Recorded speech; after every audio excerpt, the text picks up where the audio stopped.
powerful idea in the history of the world. That idea is that we hold these truths to be self-evident. Boo! We're all crazy. Endowed by our Creator, certainly the animal rights. Yeah, so hello everybody. Welcome to Rhonda's Lovely Sparks. I know, it's okay. I heard that the first 10 seconds of when you go live, it's one of the most important things you could ever do. The first thing came to my mind was going, boop, welcome to Rhonda's Lovely Sparks. I'm watching Presidential Address.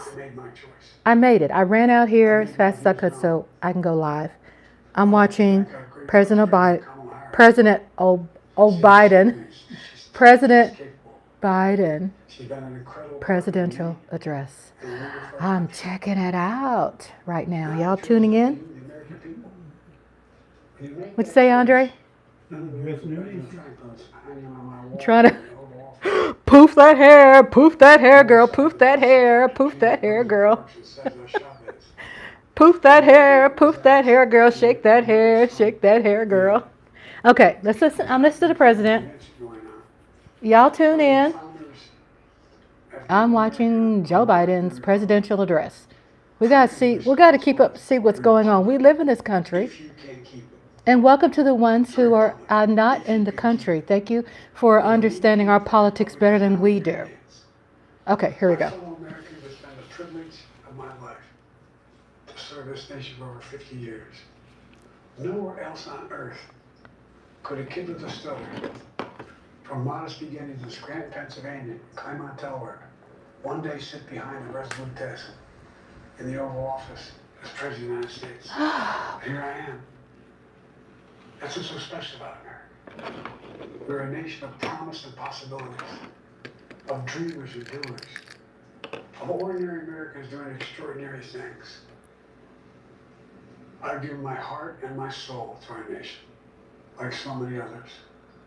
I've been blessed a million times in return with the love and support of the American people. I hope you have some idea how grateful I am to all of you. The great thing about America is here, kings and dictators, the people do. History is in your hands. The power is in your hands. The idea of America lies in your hands.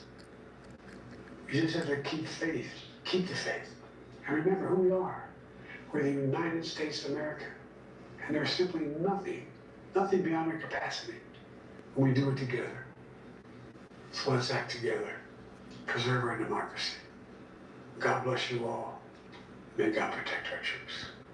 Thank you. Okay. President Joe Biden, live from the Oval We Office, have just finished watching History is in your hands. Use it to keep the faith. breaking news. Joe Biden He's always giving presidential address. I've been today looking at the speeches he gave. Y'all know I love politics. And his first I concern love is always with the good disappointment politics. that he knows other people are feeling. My about good, him, and he makes sure that my he personally ideas of exhibits what I feel is good politics so he is can deliver based his on strength interpretation. I'm to just giving them my to feel interpretation. what he's feeling. And Biden what he's vows, feeling the is headline what is he has Biden always vows to thought, pass the torch that he's just to the historic luckiest guy in the world. White He's always House felt that. He felt he address. was so lucky to be a United States Watch senator party from right Delaware. He now. felt he I am was watching so this right lucky now. to It's even over. be able I'm to watching run Lawrence for O'Donnell president. talk It was about just it. an honor I'm him going to be be able honest with you. I'm He was emotional. so lucky that Barack I'm Obama decided I'm this is who he happy, wanted as vice but I'm president to serve emotional as that. because He I and understand privately, the it was always history. that. You know, whenever It in goes any way private back. exchange, you could always get that real feeling that he had about how lucky he felt. I'm watching it right And now. so lucky to be able to be president of the United States to do the work he's been doing. And so he's that he believes America's luckiest guy, and he believes that tonight. He also held true to his promise to always level with the country. He said this, we are now joined by our dear friend and colleague Rachel Maddow by phone. Rachel, he said this. Okay, yeah, she's on the phone right now. Why does my head feel like it's crooked? I didn't comb through my hair. I just let it down and shook it because my hair needs to breathe. I am listening to Joe Biden has already had his presidential address. I am listening to MSNB's talking about it. So I've decided the best way forward is to pass the torch to a new generation. That is the best way. Okay, to I just unite fetched our nation. the hair fastener for my cat. I have Nippy, she's a I'm sorry I'm fetcher. not there with all of you in person. I'm homesick and trying hard not to get anybody else sick. But wow, I mean, I think it should also just be said, like, this is one of those speeches that is going to go down in history, not just as a great Joe Biden speech, but as a great moment in the American presidency. I mean, you know, the quote that you just described, of course, that nothing should stand in the way of saving our democracy, including personal ambition, but also, you know, the way he started, talking about honesty, decency, respect, just character and public life still matter. This is a timeless speech about a very specific moment, both where he came to the presidency from, talking about what country the former president left him, the worst pandemic in a century, the worst economic crisis since the Great Depression, the worst attack on our democracy since the Civil War, all simultaneously. That's what he walked into. But now, his feeling that his personal ambition and his belief that his record does warrant a second term and he wants it. And you hear that in his ambition, even talking about what he plans to do these next 6 months. That itself can't be bigger than the needs of the nation and the needs of the nation to stay with this form of government, what he called one of the greatest ideas in history of the world. It's an elegant speech at an emotional and very moving moment for this president, and I think sort of timelessly for the presidency. This is sort of a tentpole in terms I try not to like cut myself. Service looks like, and I'm sure this couldn't have been easy for him, but it was beautifully done. And these are one of those lines. Hubby got me some in the nectarines today. chapter about the speech in the book about this president. I feel think like this there's is still a little bit the lines that'll be pulled out, Rachel. Kings and dictators do not rule. not as right, but I love it The great because thing we about don't want America is here. Kings and dictators do not rule. People do. History this is to in be your too hands. right, The power right? is in your Because we hands. got a bunch of The tangerines in the idea of America refrigerator. lies in your So no, it's hands. not going to be We cut just have to perfectly. keep faith. Keep the faith and remember who we are. We're the United States of America. And there is simply Because nothing I just- beyond our capacity. We do I it am hungry. together. I just got So up let's act and I'm together. going to just Preserve chop our it any way democracy. I want. The It's president that not Rachel perfect. Sort of speaking right I don't to care about the perfectly tools sized that things he right now. I better just than want to put my anyone, teeth the in it. autocrat, to make people So it's feel not that they pretty. have no agency, to make people feel despair, that an end to democracy or an end to our norms is inevitable. The president not pretty. there, I think, I was throwing trying to cut down pretty and I don't the want to cut my marker for the hand. American people, for the rest of us, to Whoops. to It's popping keep the everywhere. republic. Yes, and you know, I think Nicole. I've been what going he's on this also done crave here for is fruit and he's greens, positing a view fresh of the presidency, ice which cold is greens just and stuff. directly opposite to the idea So I'm of just listening authoritarianism, to which is opposite to the after, idea of autocracy. How does he start the speech? He talks about being in the Oval my Office, raggedy bowl. talking about the portraits of presidents past who surround him. Tangerines good. And he says, I revere this office, but I love this country more. I revere this office, but I love this country more. What the autocrat loves is the office. Biden is one of And the these country is politicians the that go way supplicant back. to the ruler, right? Okay. The most important thing When I'm about saying the way country back, is who's in charge, and everything else he had the has to fall in honor. line behind that ruler, or they're disloyal He and they need to had be the seen as an honor enemy and to cast out. work Instead, Biden is saying here, with the goal of the presidency is some to great serve people the that idea. unfortunately are no longer with The us. goal of a president is to make sure the country is protected, not for the country to serve the People have president. done, people who have, he worked with some great people who have done some wonderful things I think it's true. for this It's the country basic idea of the presidency. historically, It's why the president and the who are whole no longer with executive us. branch has co-equal branches in our Unfortunately, government that are designed to keep the country on those who track, have and one of passed, those who were branches goes assassinated, operates. But it's also you just knew the them. opposite idea Robert to F. let Kennedy, his opponent John F. Kennedy, in Dr. this Martin Luther King. election. I mean, He knew J.D. Vance, also Lyndon Baines Johnson. He knew Reagan. He was very close to Republican John McCain. So regardless out there, y'all folks out there who say you don't like politics, and that we're all bound by the same rule of law. I'll tell you There's no I alone to can find in the good of the United States Find what you like. And that he's ascribing to the founders, and that I think I'm just highlighting what I love about it. I think most Americans would agree with That And Rachel, when I was sick, we wanted to let you get back there to are chicken soup, but we're so happy to a have lot of you with us. people Let me just read you one more piece that gets at what I today think are so impatient that they end up truly dismissing everything that makes it different. the work that's put into what we have today. I made it clear that I believe America is at an inflection point, one of those rare moments in history. Whether it's good work, bad work, however the opinions are out there from both parties, still we have people who run our country Between hope and hate, between unity who die for the cause. Do we still believe in honesty, And we have people who are respect, freedom, justice, and working for us. Yeah. And then We can like them and we can dislike them, right? I mean, he knows But exactly where we are. I'm a His positive voice person. may be faltering, his delivery And the may not be positivity so about what I'm honest talking and about. even at the beginning of this term, the Yes. presidency takes a toll, and he's the oldest man to ever have the job.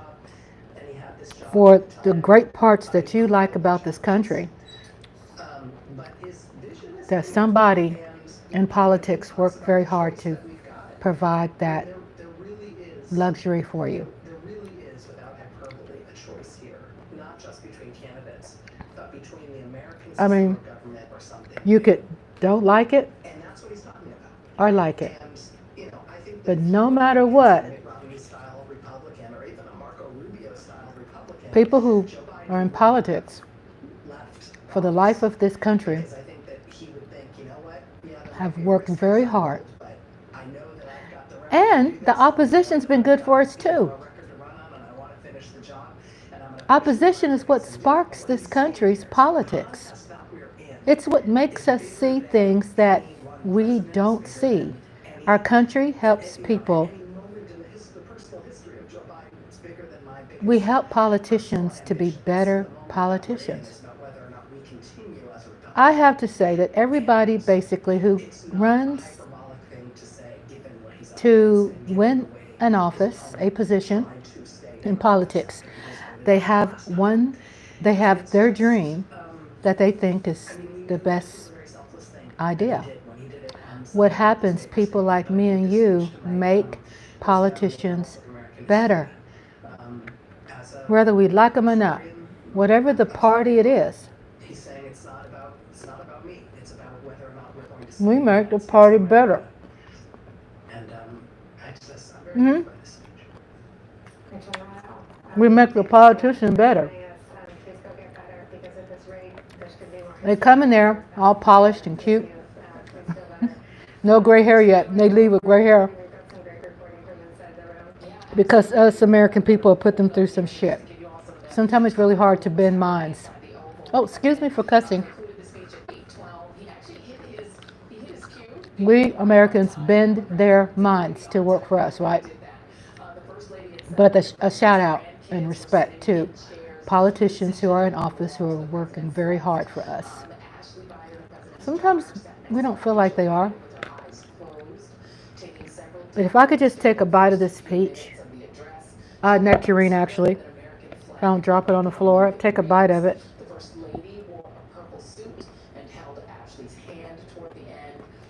Life is peachy. Okay, nectarine. It's where you make life.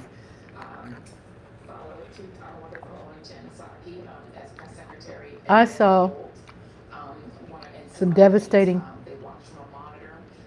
information. I kept seeing it pop up for a while. I've had other things to do, so I bypassed it and went to something else.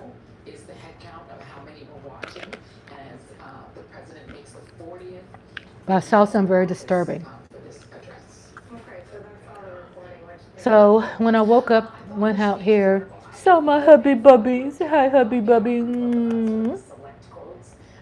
New York Giants, hubby bubbly chef Andre.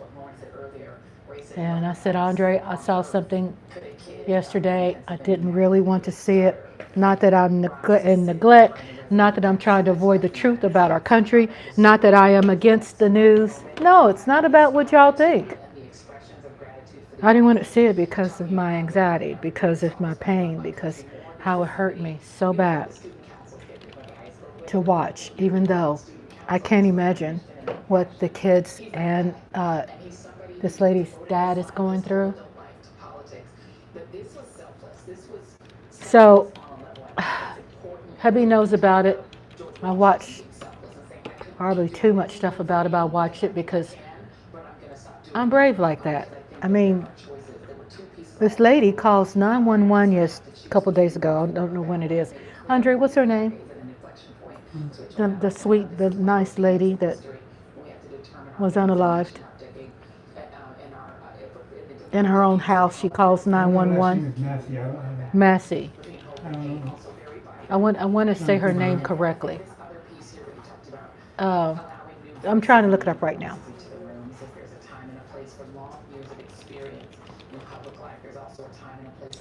Her name is, excuse me, Tangerine. Tangerine. Forgive me, I'm not trying to be funny. It's a very sad story I'm about to talk about. I just have tangerine on the brain. But with respect to be serious right now, Sonia Massey.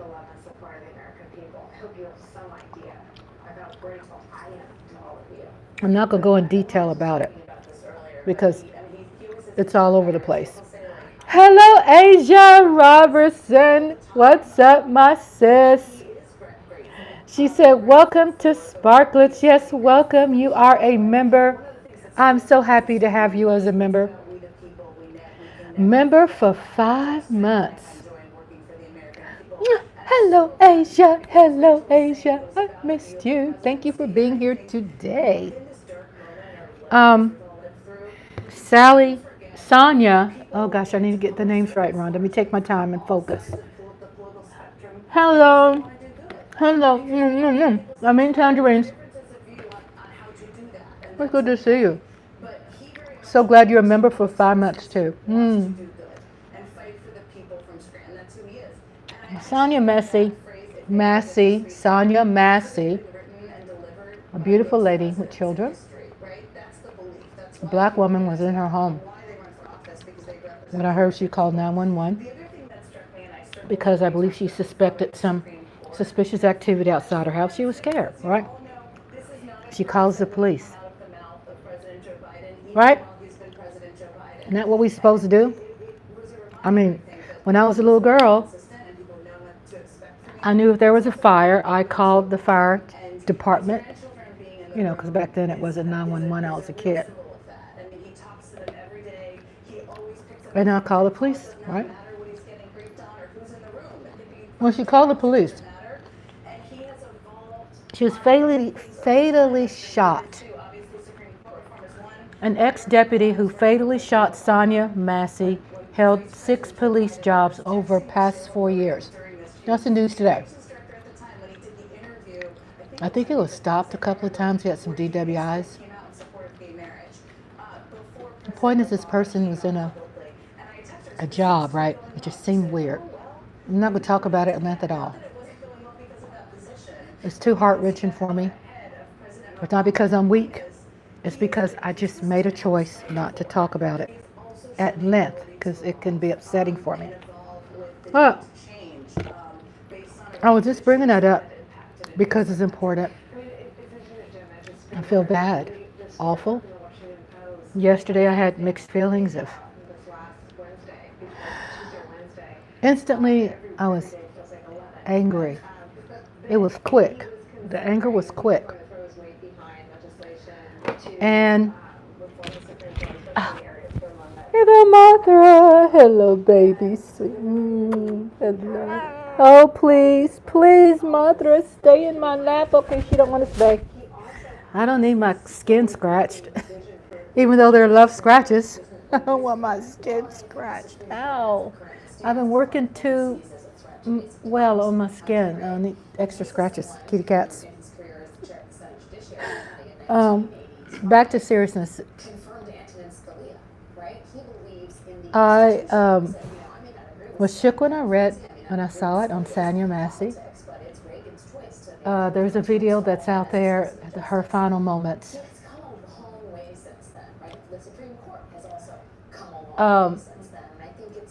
it matters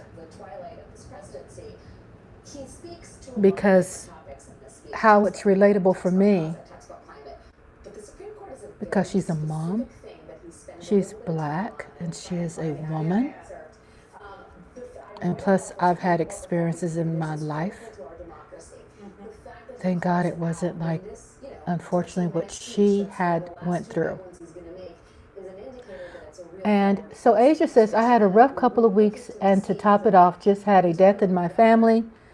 Asia Robertson says, and just lost a family friend who saw me grow up. Also, my mom's health been really wearing down, plus work issue. I'm sorry to hear about that. Hopefully, if you're able to hang around with me right now, that we can try to work on those stress levels. Because you're carrying a lot. Asia, you're carrying a lot on your shoulders. Right? I've been suicide thoughts. You have. You've been having suicide thoughts. So let me ask you a question. Have you, has it come to mind for you to call a suicide number? And I'm saying that, not trying to brush you off, it's because you're that important to me. Because I love you. So have you thought about that? And I hope you have, because we need to do that now. And I've been complaining suicide. Okay. So right now, I know that you shared with me a couple weeks ago that you was going through some things, and now you've really come out to tell me fully how you're feeling. And what I want you to do is that I'm going to send you a text. And I know people go out there and go, I don't want to call it, it's a pain in the butt. But I'm asking you to do it, because we're close, right? And you are that important to me that I have to say some things that will help. So what I need you to do, and this is about caring about you, and people who love you will tell you this. I need you to call 988. This is not brushing you off. I know you said you've been thinking about it. And let me say this, and I'm saying, it says you can call or text 988. You can also reach this information. I'm going to post it now, and I need you to stay with me, if you can, okay? Can you stay with me? Stay with me, Asia. I just want to know if you could write in the room that you're here. Can you do that? I want to see something. I want to see you write something right now. Can you do that for me? I know it's very hard because a lot of things are happening. So I'd like to know if you can type something in the room like, I'm here. Okay, good. I'm glad you're there. Okay. So you did share, and I want you to know that I'm listening to you. That you said you had a rough couple of weeks, and to top it off, I just had a death in my family. Let's start with one thing at a time. Sorry to hear about your death in family. Okay.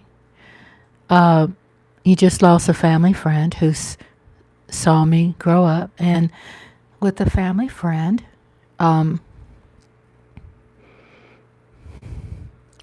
yes, they earned their angel wings,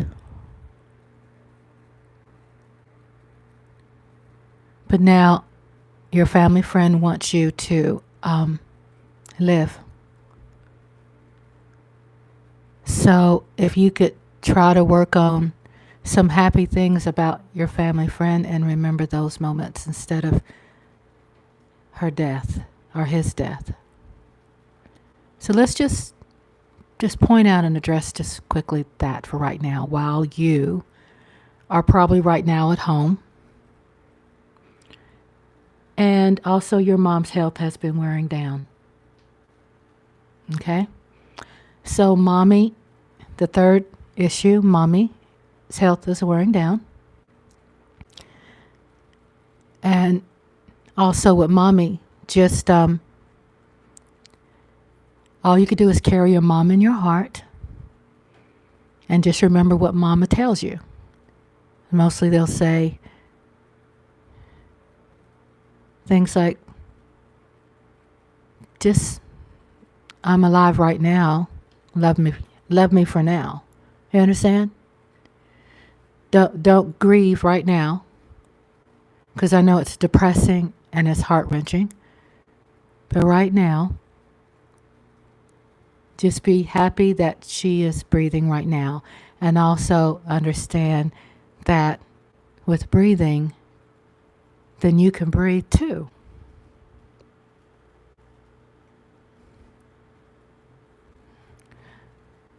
Okay, now this work issue. We're going to have to work with this work issue and start probably finding another place to work. I know it sounds easy, but I think just working on finding another place to work, at least it will buy you some time of some kind of optimism. Because I understand when it rains, it pours. Right? And it's pouring right now. But let's put, out of all of this you're going through, these are direct connections with you, right? Because it's too much to carry. Let's say right now you are alive. Number one. Everything around you seems to go to shit, right? But you are alive. So that means something. Sometimes it feels like that you can't get past. You can't make it. But trust me, you continue living, one day you will be able to laugh about this day today. But give it a chance. You know what I'm saying? Give yourself a chance. Give yourself a chance. I know what it feels like. I've been so low. Oh my God, I was homeless. I mean, God, honey. The only thing that helped me through was to remember that I knew that I had just a little bit of enough hope to make me believe that I was going to be able to laugh about this day. And I could do it now. So, I want you to do some homework. Number one, know that I love you. I'm not saying nobody else loves you. I'm just saying know I love you. Mm-hmm.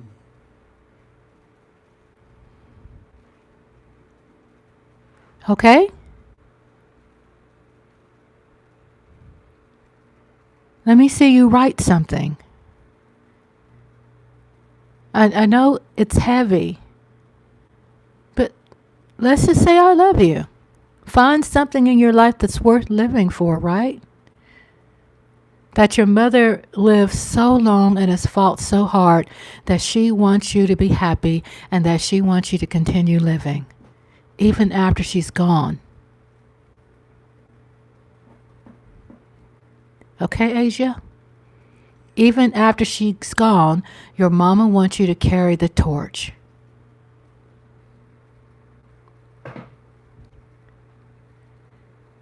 I love you.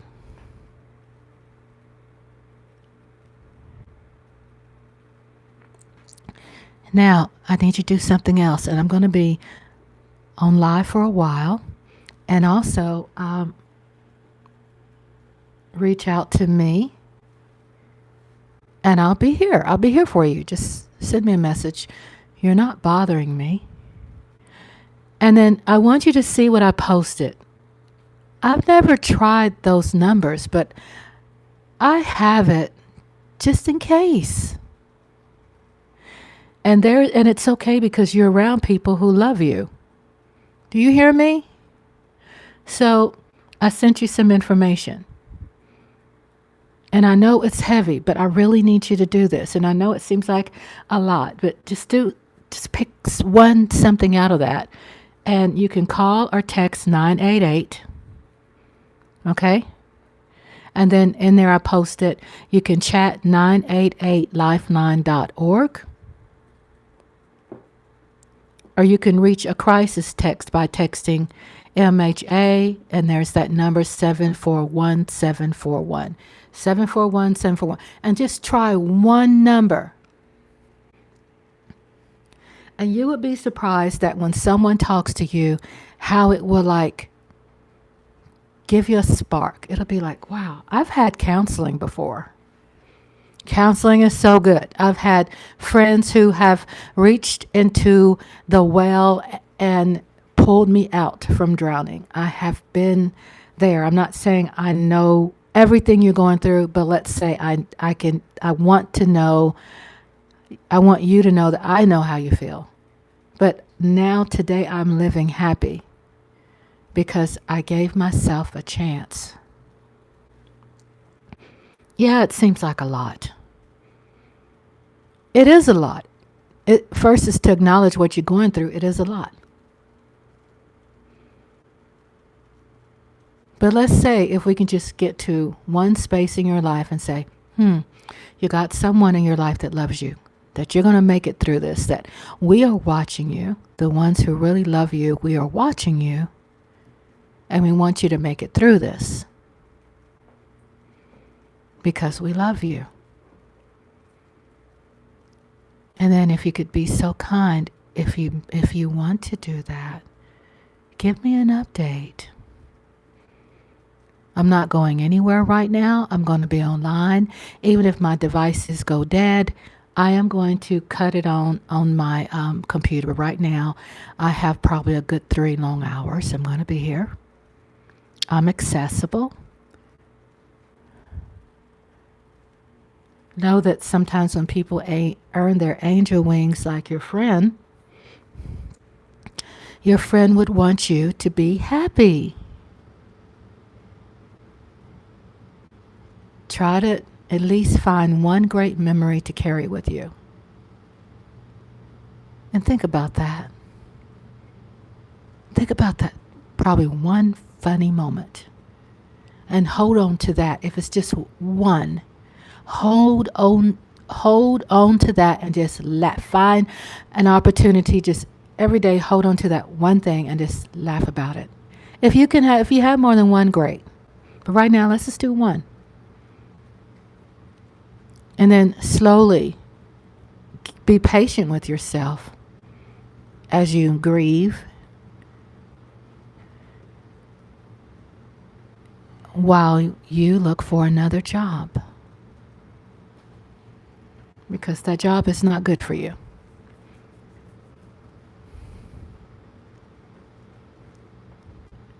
At least those are some little pieces of homework that is good love work that you can do.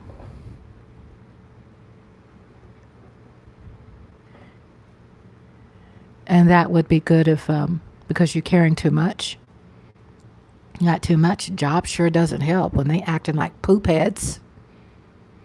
I've been through some ish when I used to work. Oh my God. I understand. Slowly pace yourself, write your notes. You can't do it all at once, but if you can, great. But if you can't, just do one thing at a time and try to complete that goal and say, let me work on putting some feelers out there to find another job. You know? Someone who's compassionate to you and your needs and your feelings and your emotions. Does that sound like you can do some of that I had suggested, Asia? Just at least one. Be nice if you could do them all, but at least one, right? At least go to sleep. At least drink lots of water, because you got to hydrate. You got to put that water in that brain so that blood flow can keep pumping. Right? Blood flow, positive things can get to that place right here. Because depression and anxiety is heavy in your heart and mind right now. So drinking water, believe it or not, helps. It does. Elevate your feet and just try. Just tonight, whatever's going on at home, whatever, just try to take off tonight. And think, right? Get on the phone. Call that number tonight.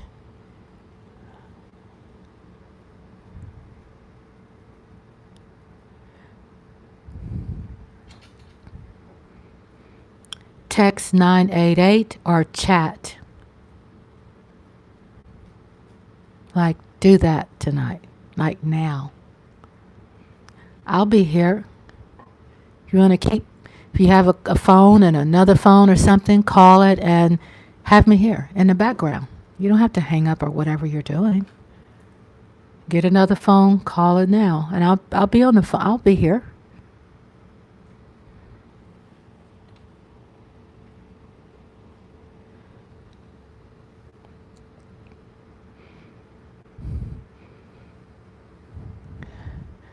So let me know if you can do that tonight. Let me know if you can call that. If you can text that number like now. And when you get through doing that, then if you want to, let me know how that worked out. I want to know. I want to stay up on how are you doing. I want to know how are things working. Just keep me updated.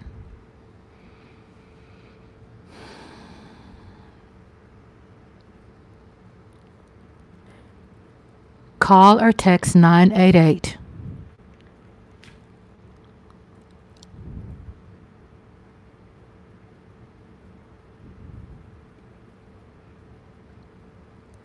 Type and tell me that you're there.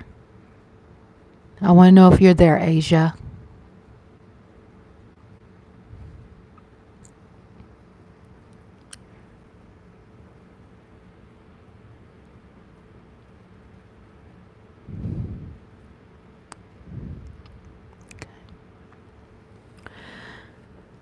So breathe.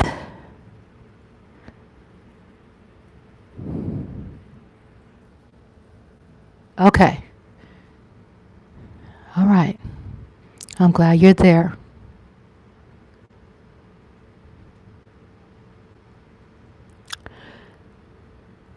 Can you text 988 right now? Let me know that you can and that you will. Asia, I'm right here.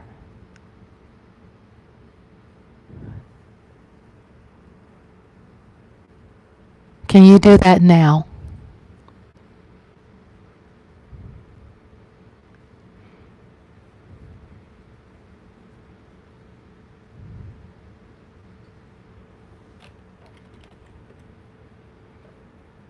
Yes.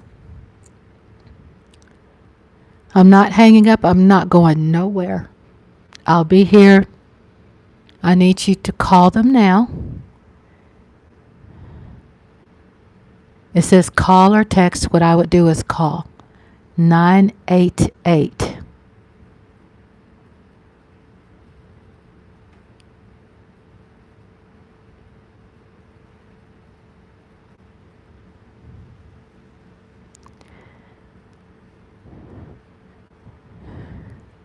Do you have to leave this chat room to do that? Let me know.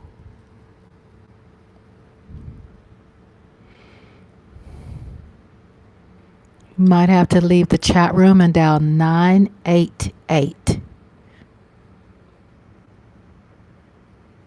And I'm not going anywhere. I'm going to be here.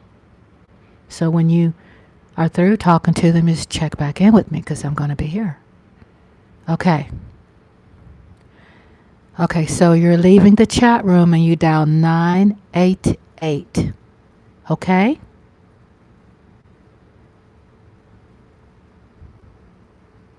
Okay?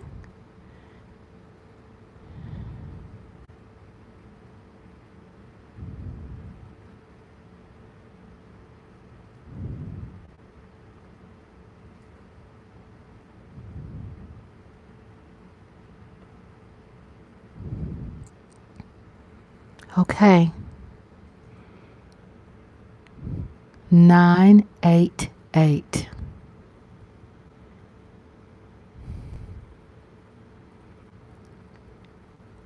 I'm right here. You can leave or you can stay if you have another phone, but call that now. If you have another phone, call 988 and then you can have me on your other device if you have two. And if you don't, then leave this chat room and call 988.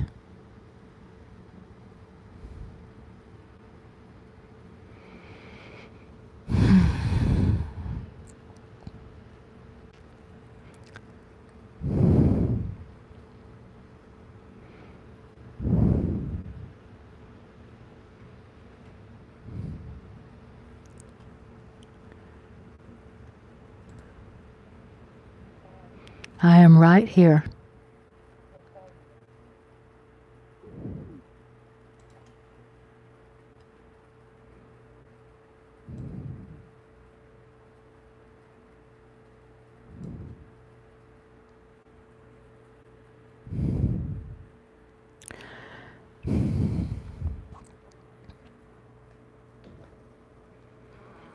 So, I've been talking to Asia, and I hope that she is calling the number.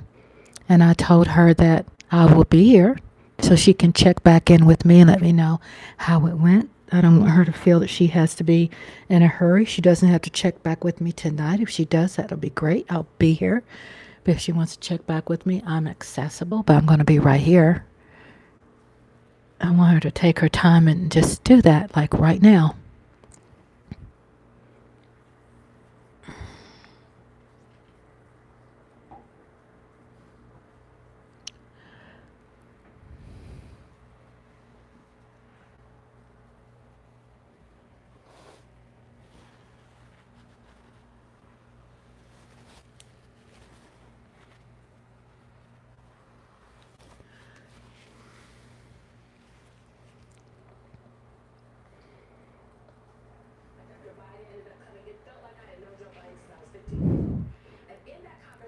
Asia, you still there?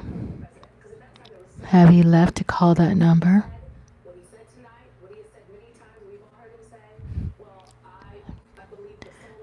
Just talking to you.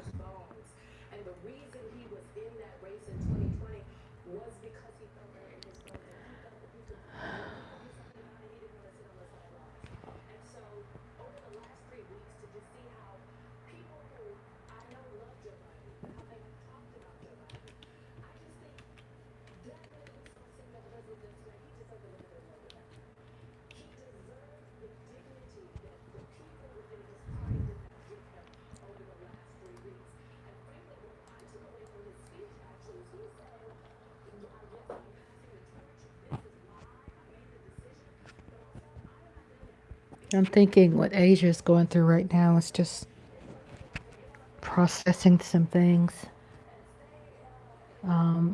trying to process just what's right there. Because sometimes it's hard when everything is surrounding you, grief and fear and anxiety, It's hard to see. It's hard to see things. And she's in the chat room. I have another phone, but I can't find it. It's okay. Take your time. I'm right here. I'm not going anywhere, Asia. Take your time.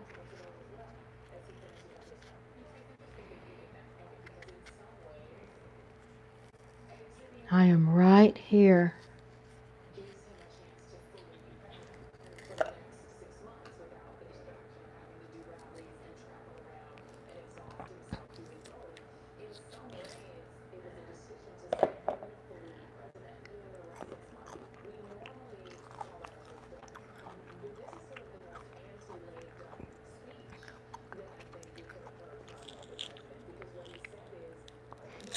I'm not going anywhere.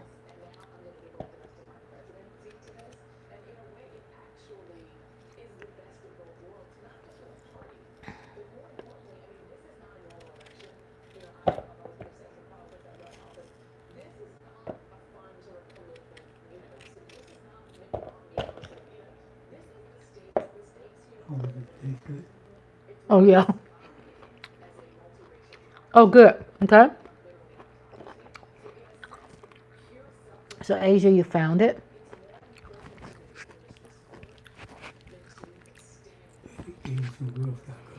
Now, is it charged? Is your phone charged?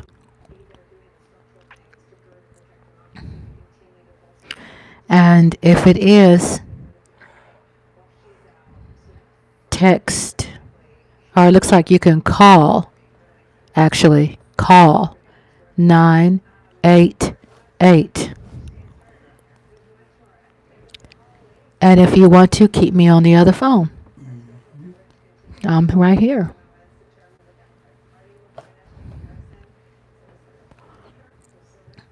And take your time.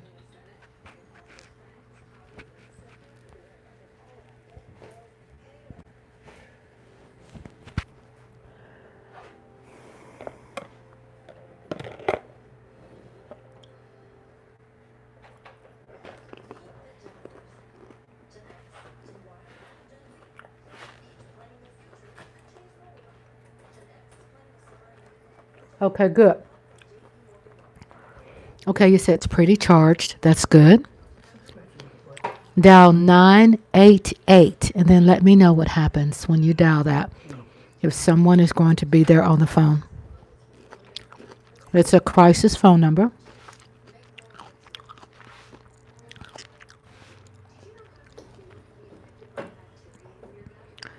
Just 988. And I'm right here. Not going nowhere.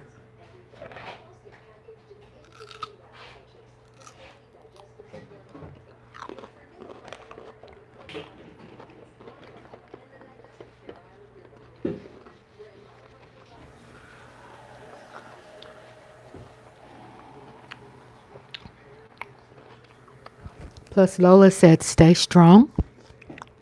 Andre is here. My husband said, stay strong. Okay. Huh? My hubby said to you, Asia, he loves you. Stay strong. Okay?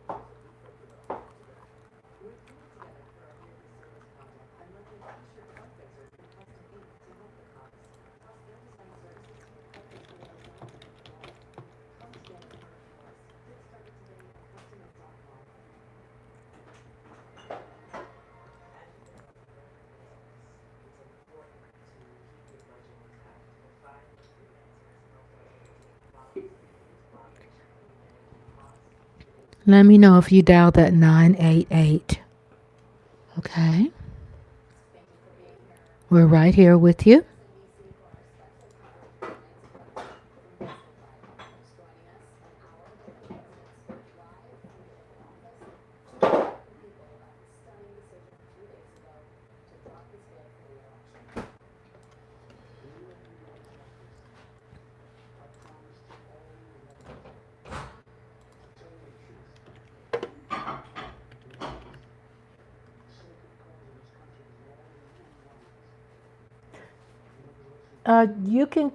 You can contact them through what it says. I contact them through the chat line. You have options, or you can just give them a call. When you call, it says, okay, all right, so you rather text. So you text 988. Or, yeah, it looks like you just text 988.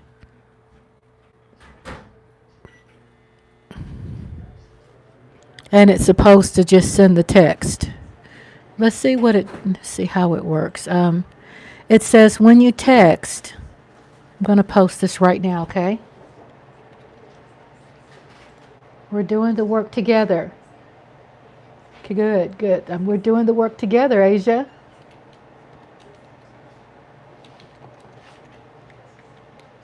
We're together doing this, okay?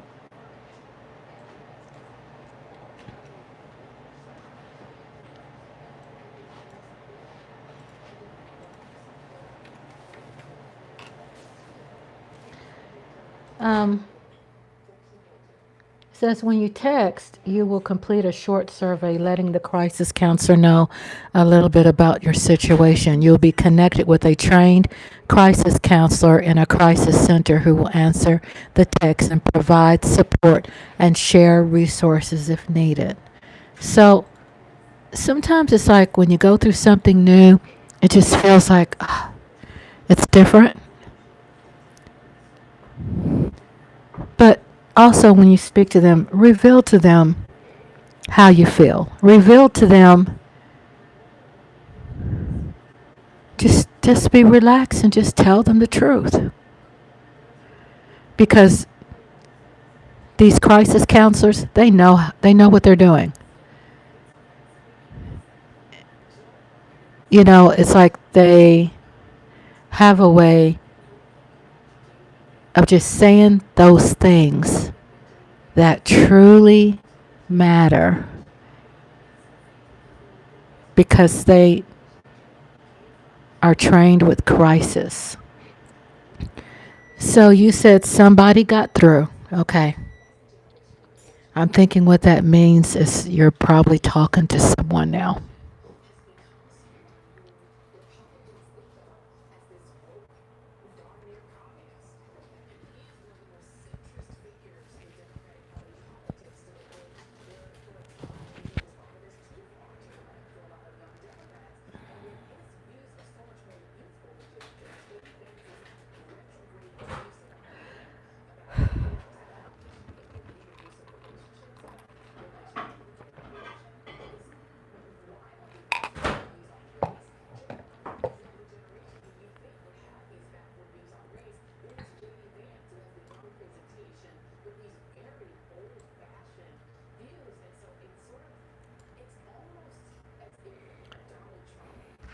So it looks like, too, when you call,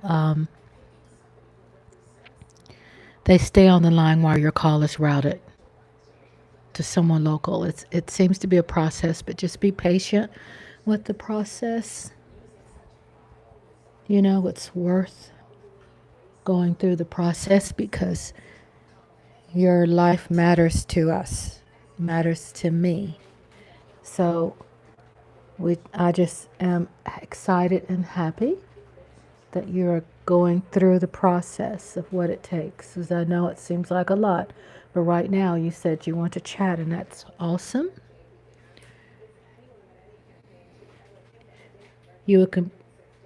Hi, Eric Wallace. Hello, Eric Wallace. Good to see you. How are you doing today, Eric?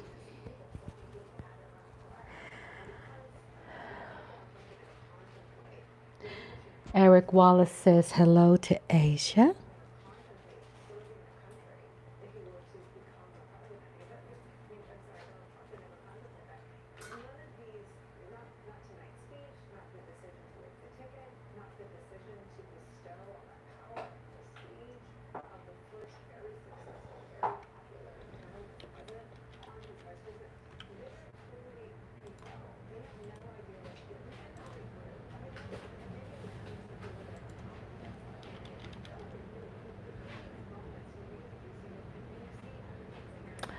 Oh, I'm so happy that you saw the kids today.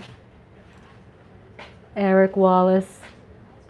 Eric Wallace says, good to be here. It's great day to see the great day. Got to see the children. Don't they give us so much life?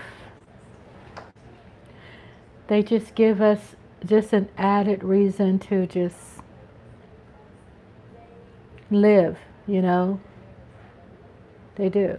They just give us so much. You fix. I figured you eat chicken. Don't ever figure. I didn't know you're gonna eat now, being Just- that you're dealing with a crisis. I know. So, Eric, I was saying, and this is the taco Andre made yesterday, Taco Tuesday, and you know, leftovers are really great. Don't that look great? It's a Takis taco. Yeah, the babies are so incredible. I remember when I used to work for this famous person. Hi, Asia. Asia's right there. Lola says, I want a bite. Here you go. You know, Lola.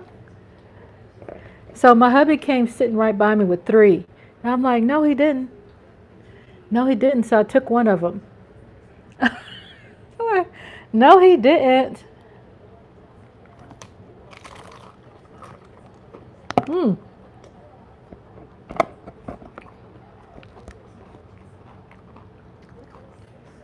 No, I have my tangerine bowl. Nothing fancy. Nectarines. Oh, hubby said nectarines. So good.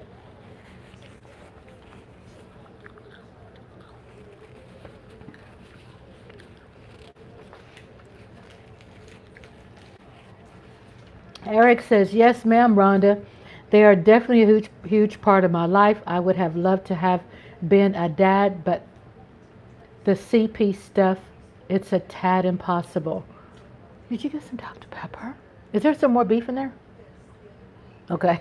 I was asking hubby, is there some more of that taco beef in there, honey? Yes, I understand. And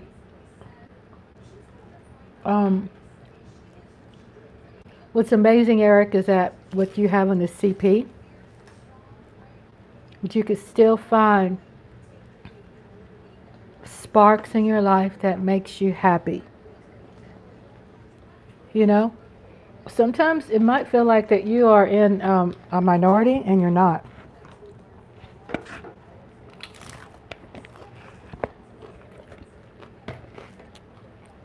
You know, probably people go, what does that mean? Because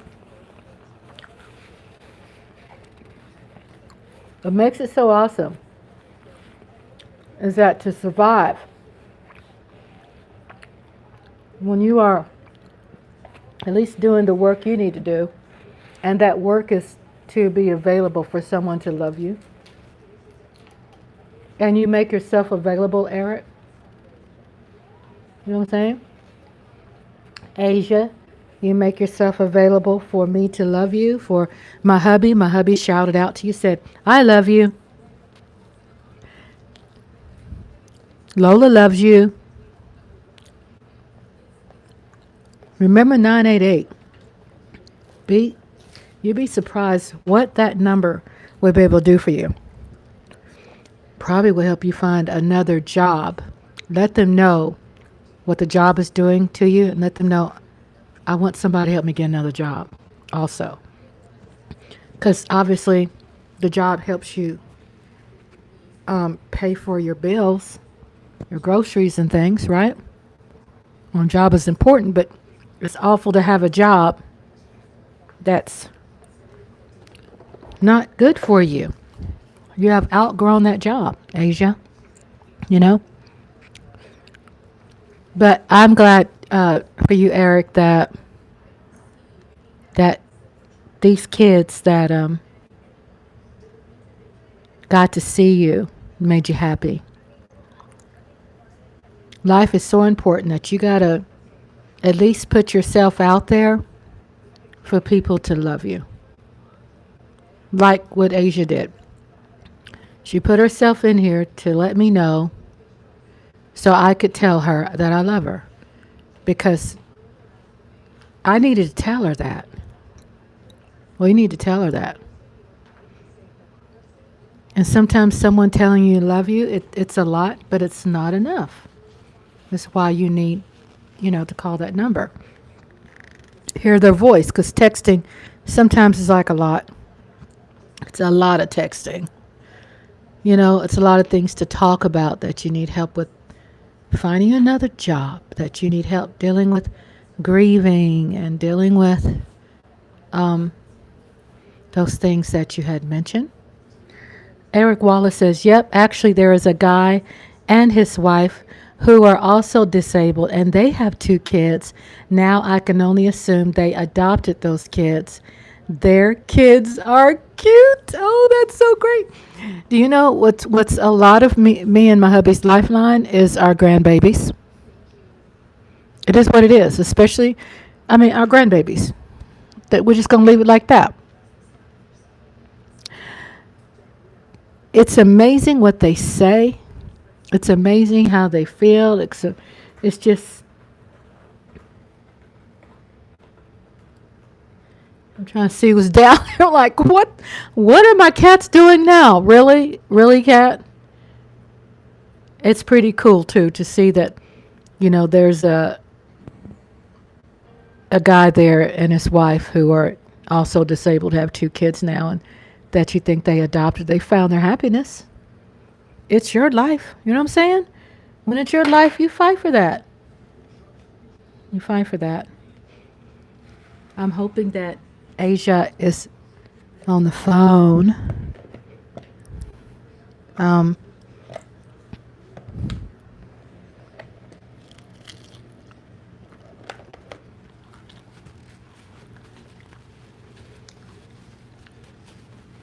So the parents of the kids, well, so the parents are not so great, huh? The kids are great, but the parents aren't. Kids carry a lot. Kids teach us a lot,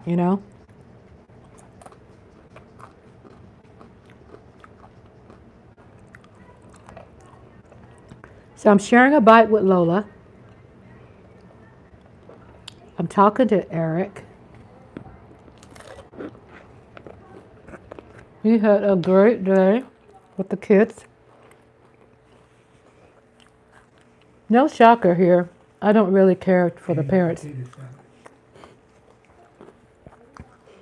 I like it how you can be honest with yourself about something. No shocker.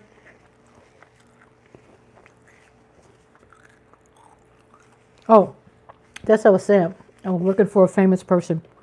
And not that I'm bragging about working for a famous person. No, I'm not. Just little, I always believe that angels and God speaks through people to talk to us, right? They speak through others to talk to us. And this person said that, Asia, you're here? This person said that as long as babies are being born, there's no such thing as end of the world. Thought that was deep. As long as parents are, as long as kids are being born, there is no such thing as the end of the world. That carries a lot of weight. That carries a lot of weight.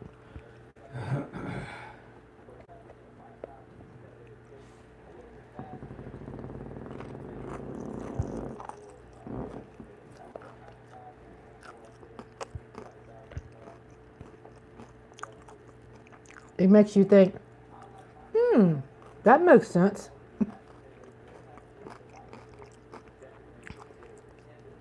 I've always loved children.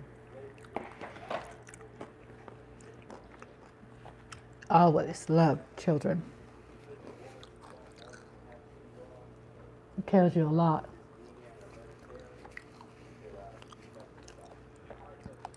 I was asking Asia to stay with me.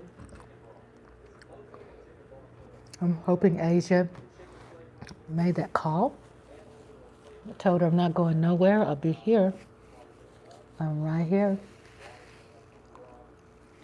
I'm so glad that you're transparent about what you're going through, because I can say I can relate, even though I do believe that all of us can. That's without a doubt.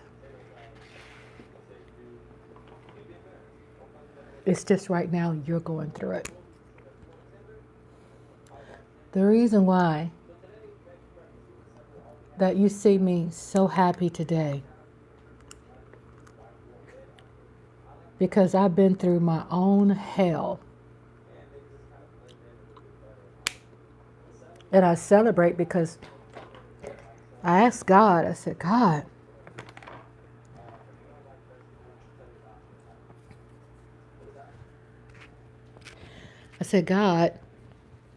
can you help me get rid of my tears of sadness and replace it with tears of joy? I was like, oh God.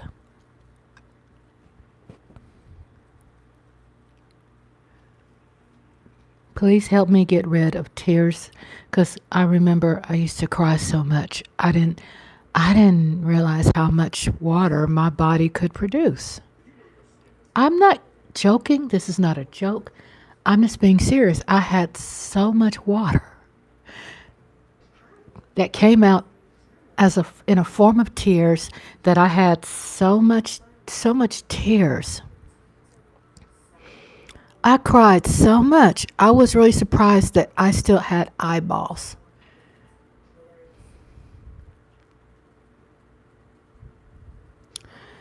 And it was so many tears, I had to say, whatever your spiritual leader is, if you're an atheist, if you're a Muslim, if you're a Christian, if you're this and that, it doesn't matter who you follow, as long as there's something there. Something. I'm not trying to push any kind of Christianity on anybody, because I am more spiritual.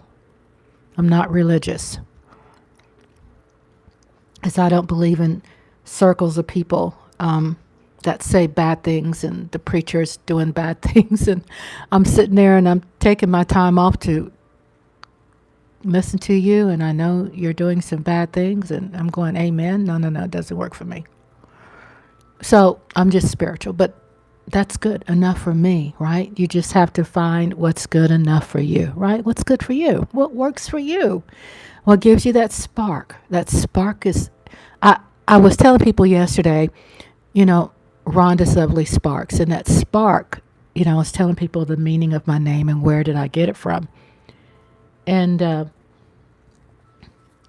spark also comes from, most importantly, that that spark is what helped me keep moving on.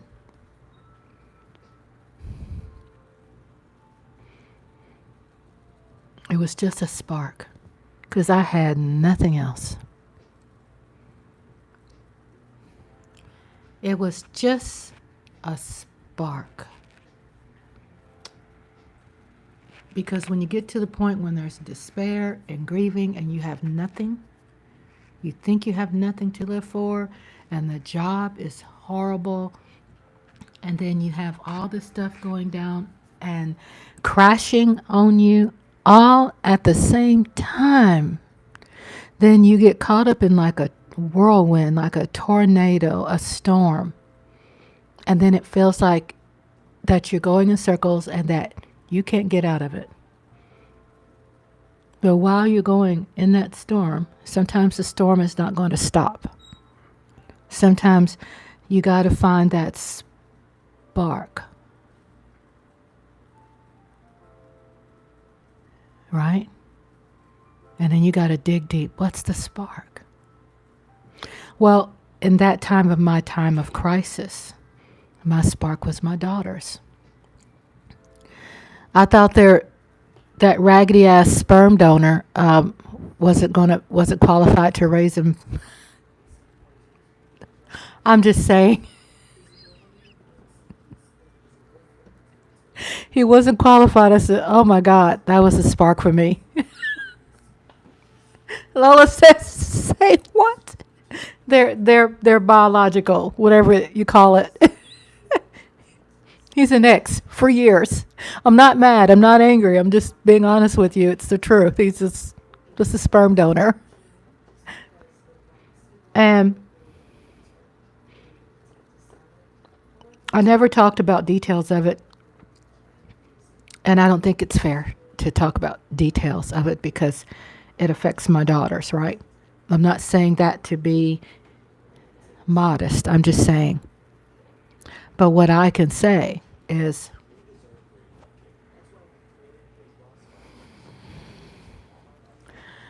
that was my spark. There's no way in hell if something happened to me, then who's going to be there for my daughters? Now they are in their 30s and they're like doing things for me that honestly I really never thought they'd do. Because, we as moms are people who love children like Eric or Lola, all of y'all who love kids, even if you love them from afar.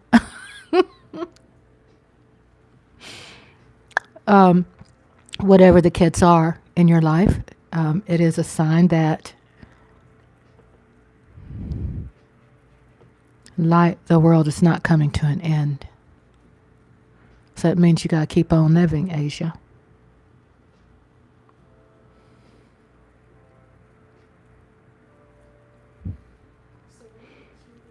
Because there will be that day that you would like to experience the opportunity of laughing again because you deserve it. Because your mom brought you into this world and she wants you to carry on.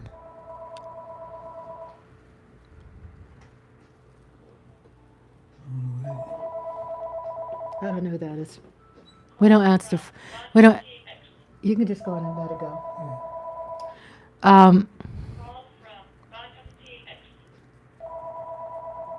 Our parents bring us to this world. They didn't have instructions, like a one-on-one book on how to raise kids. They just really, honestly, as screwed up as it was, probably in some people's hearts and minds, as screwed up as it was, most of them really called themselves doing their best. Right? I mean, we're talking about the good ones. And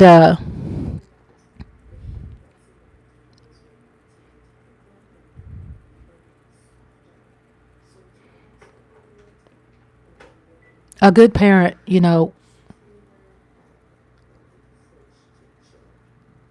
if if whatever their beliefs are, if it's angels or whatever that's calling them,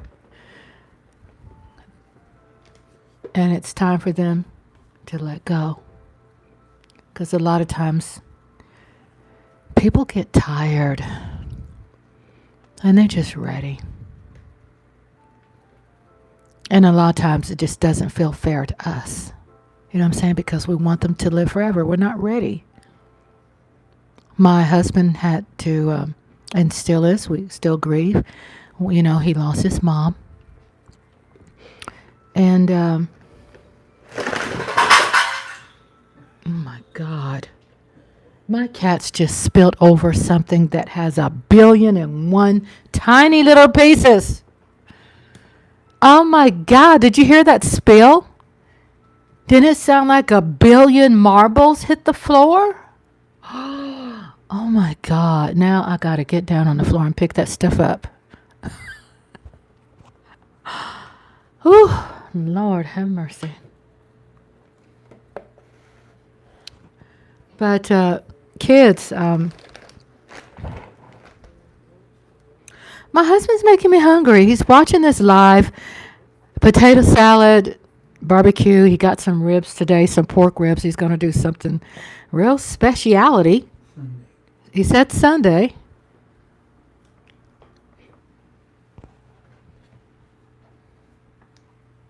Maybe you want to talk to him, just say something positive. Just say, talk about love and life and your mother and stuff. Just go ahead. Just talk about your mom. Just talk about how you're dealing with it. Well, I'm dealing with it fine. I mean, I accepted it years ago. You can say hi to Asia. Hello, Asia. Hello, everyone.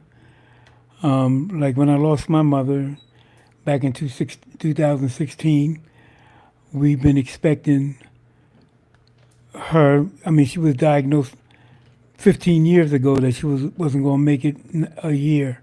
She lasted 14 more years. So in that time, we expected to lose her, but it took another 14 years before she passed away. I mean, we kind of learned our lesson in expecting somebody to pass when my father passed away of cancer. So when you know what's going to happen, and it's just dragging on. Not to say that it's a good thing to drag on, because it's not. It's just that you get the phone call and to come, and then things turn out better, and you start wishing and hoping and praying, and then next thing you know, you get the phone call, and the person passed. So I mean, it's just something to deal with, and I really don't wish that on nobody. But I am happy that my mother did last 15 years past her diagnosis, her misdiagnosis rather, because come to find out it was something else other than what we were told. And in that time, it got worse because she was misdiagnosed. But yeah, I know my cat feels sorry for me when I'm talking. He feels your energy. Yeah, and that's about it. Just gotta hang in there and love, and that's it. Tell her about advice about jobs. She's having a very bad time on the job. Well, I mean, I had many experiences like that, but the kind of job I had, I can get away from the office. I was on the road. I was a truck and bus driver, so I wasn't really around my bosses. But in the event of cell phones, they were able to call you while you're on the road. But the phone calls didn't last long. And by the time I came in to the job, unless it's early in the morning, everybody went home and went to bed. Because I used to get in like 2, 3, 4, 5 o'clock in the morning. Ain't nobody up waiting for me that time. So, yeah. But anyway, yeah, just all you can do is just try to find another job. And I know in this economy it's hard because nobody's paying the amount of money that you deserve. But you just got to hang in there, deal with it until you find another job. That's it. You know? That's what I did. I dealt with it till I found something else. You know, just smiled and walked out, hit the road, did my job, came back, smiled, and came home. Did it the next day. You know, I ain't let them see me. Like they say, you can't let them see you sweat. Don't let them know that they're getting to you. You know, because you do get to go home. And sometimes I hope some people don't always have this, but if you can come home to a person who can make you feel better when you get home, that helps a lot. You know, not everybody has that. You know, today, especially in 2023, 2024, a lot of people don't have that someone home to come home to. They're dealing with a lot of things by themselves. You know, but even if you don't have nobody to come home to, try to have somebody you can talk to, a friend, a family member, or some, or that number 988 number. You know, there's always somebody out there. You know, so yep. Tell me your advice about, she lost a best friend of hers that she grew up with. Right. How do you deal with losing someone you grew up with and finding Well, out you know, I had a real close cousin of mine, and we went to school together. Of course, he was my first cousin. We only live a couple of blocks from each other. We played from the time, I can't even remember what time we played. I mean, because we were kids all the way through high school, even though we didn't go to the same high school. He went to a private school. I went to a public school, high school. But after school, we hung out. After we graduated, we hung out.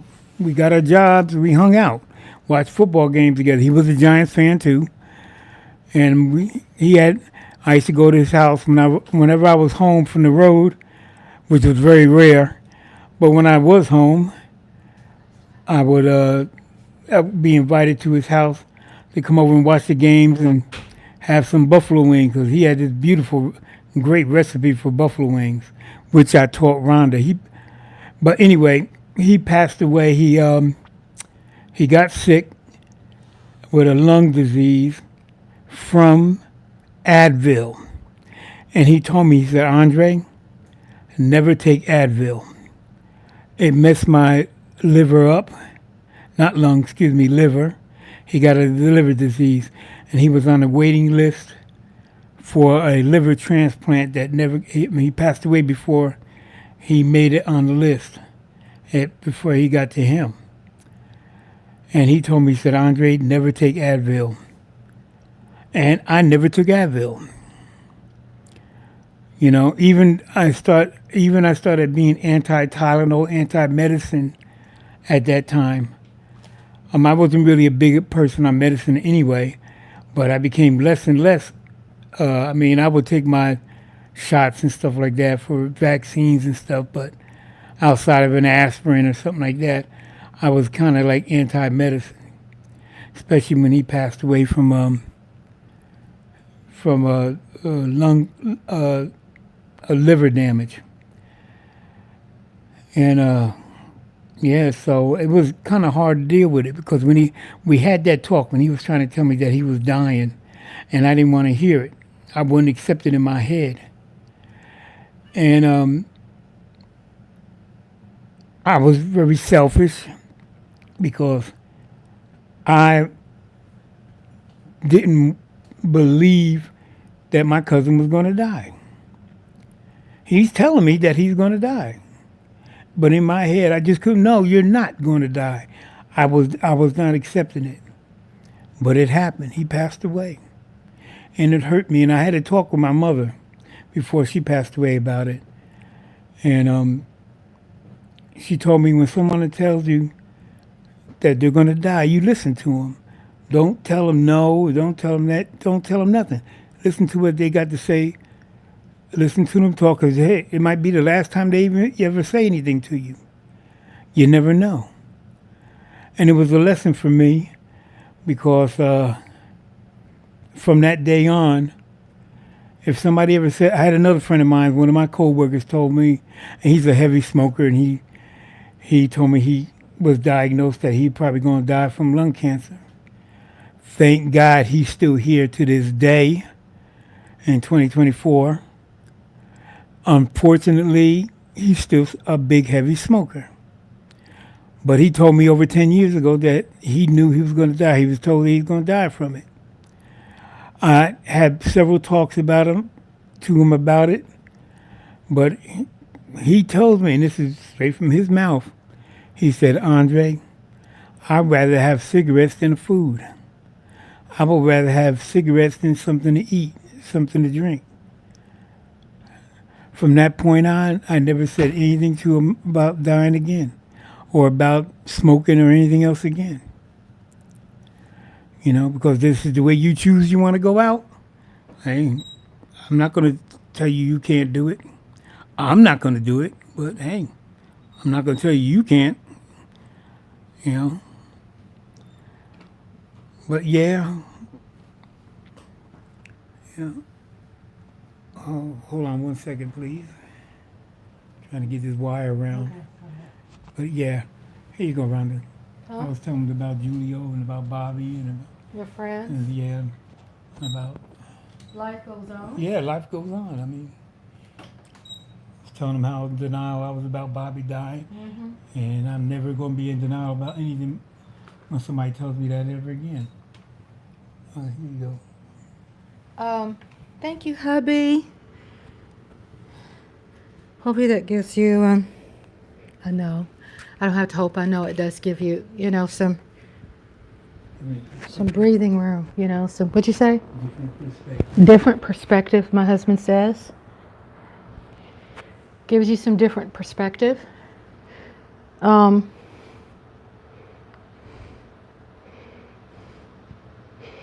But the reason why I gave you too that other information was that Egg, potato salad. that information I gave you, that 911, can also help you with finding resources on finding a better job. They are about helping you with your issue, right? Mm-hmm. If there are issues, because I've been in a crisis before, if there's an issue that you're going through, then these places want you to live, Oh yeah. you know, and they will provide resources and help and things that will help you make it. Because these people, they understand the value of life. They understand a crisis. They understand, you know, what you're going through. They know how to help us. I've had a crisis, I'm telling you. I had some nuns that came into my life. And boy, I was just so, I mean, they gave me hope. I know it sounds like a movie when I say nuns. You know, I've never been, in touch with a nun my whole life. I thought, okay, well, this is really magical. You know, I learned a new way the other day to, instead of boiling eggs, a new way to do eggs. Uh-huh. Interesting. So I'm trying to fix my table. Right now, tell them about this new way. Have you learned to build eggs? I'm trying to fix my table. Oh, no, about instead of boiling eggs to make an egg salad or put in your like macaroni salad or something like that, you get a, what do you call it, a meatloaf pan, and you crack the eggs and you you're pulling this away from me. Sorry. Hold on 1 second, everybody. Your cat's in the way. Okay, Shaggy. Okay, go ahead. I can't, this foot was pulled way away from me. Okay. Okay. Okay, yeah, like I said, a meatloaf pan, and you crack maybe 6. It depends on how many eggs you need. I'll just say 6 eggs. You crack it. I mean, before you put the eggs in the pan, spray it with cooking spray. Crack the eggs. Don't mix it. Just crack it and put it in the meatloaf pan. Get a large bowl of water that you could fit the meatloaf pan in. Turn the oven on 350. Put it in the oven for a half hour until the eggs are done. You take it out, you cool it off, let the eggs cool. You chop it up and you put it in an egg salad. You make egg salad or you put in your whatever you want to use the eggs for. And I thought it was really interesting because one of the problems I have, Oh, sorry. Go ahead. one of the problems I have with eggs is when you boil them and you crack them open and they start falling apart. The membrane doesn't, the eggs look messed up when you try to take them out sometime. Even though you could put them in cold water and shock them, it still happens. But I just found that this way was a little bit easier. I said, well, that's really interesting. I never thought of that. And I wish I did. But it was on Good Morning America a couple years ago. Somebody did it. And, hey, I said, that's interesting. So from now on, I've never done it before, but I'm going to do it the next time I do to make some eggs that I'm going to put into a salad or like a potato salad or a macaroni salad because I love eggs and my potato and macaroni salad. Or just tuna salad if I want to make some tuna salad. So, yeah, that's what I'm going to do from now on. Instead of trying to peel an egg, I already got the egg cracked and everything. And all I got to do is once it cools off, is just chop it up. How much you gonna fix for Sunday? But anyway, Sunday I plan I'm doing 2 type of ribs. I'm doing a Jamaican jerk rib and a Mexican rib. I forgot the name of the season that I starts with a T. I just can't think of it right now. But I got the season in my kitchen in my pantry, and I'm gonna try it. Do both 2 different ribs. I got some St. Louis style ribs. They had them on sale for $2.18 a pound, which is usually about $3.49 a pound. It's not. It's at cost. No, Oh, okay. at Cost Savers, which is a local store here.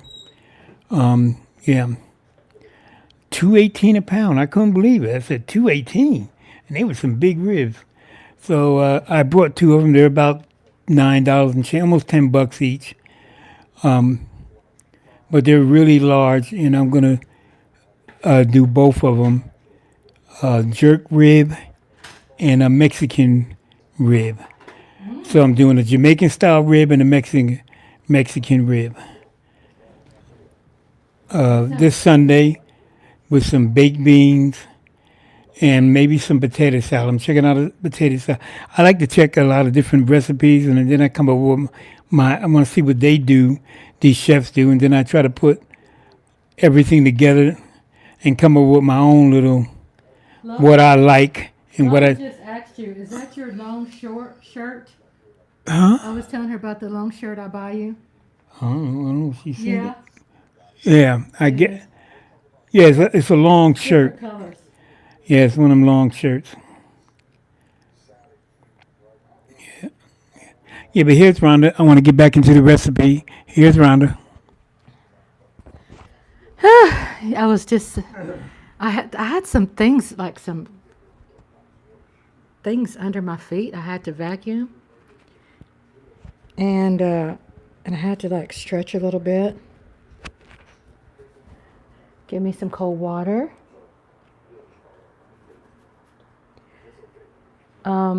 Yeah, that's it. I didn't know you all could see hubby. I didn't know you all could see hubby on the on the camera. I was trying not to put my kids. I don't want to be on there. It's okay.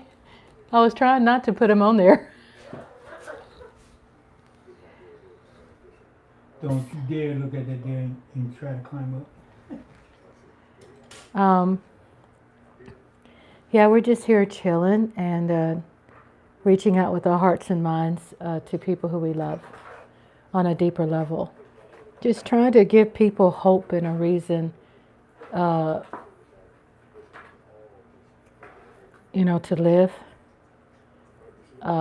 Even though we understand that suicide is something deeper than probably what we can do, but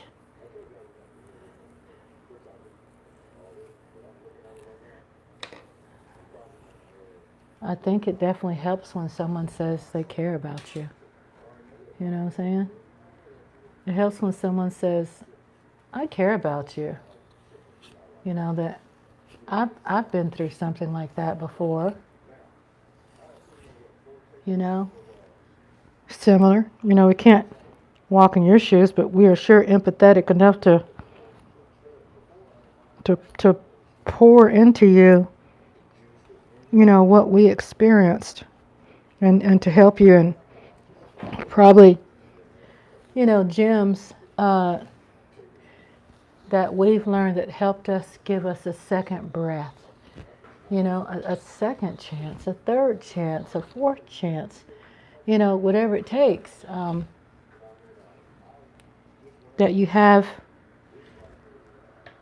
Sometimes with mental health, sometimes talking is not enough. Is why I was also giving some other different resources, but at least it does give you, like, how when you have the STP, you put in your gas tank and it gives your tank some extra boost?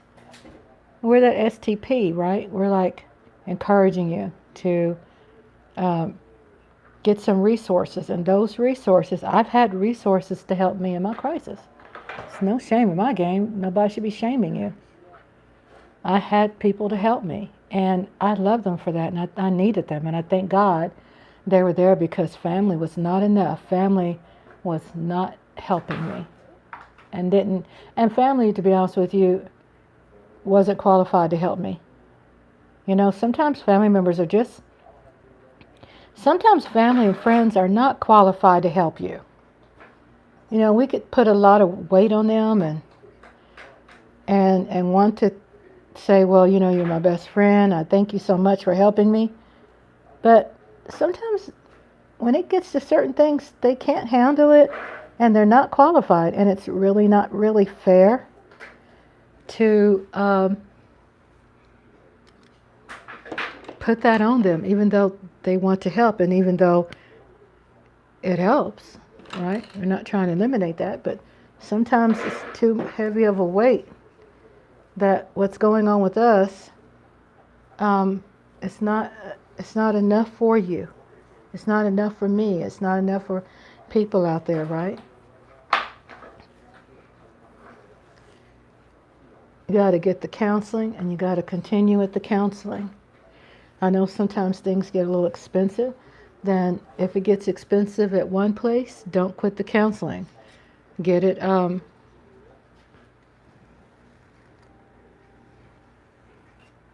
somewhere that's going to help you afford it.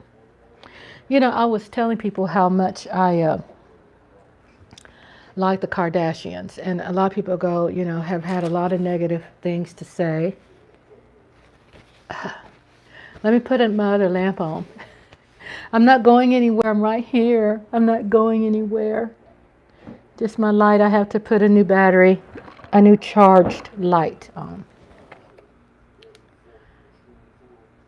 And I think you could find knowledge in everything, but I'm not the kind of person, let's say if the majority is running with their criticisms about a show, I've always been like a loner with my thinking, because I'm just cut from a different cloth. Hold on, I'm trying to plug in this charger. And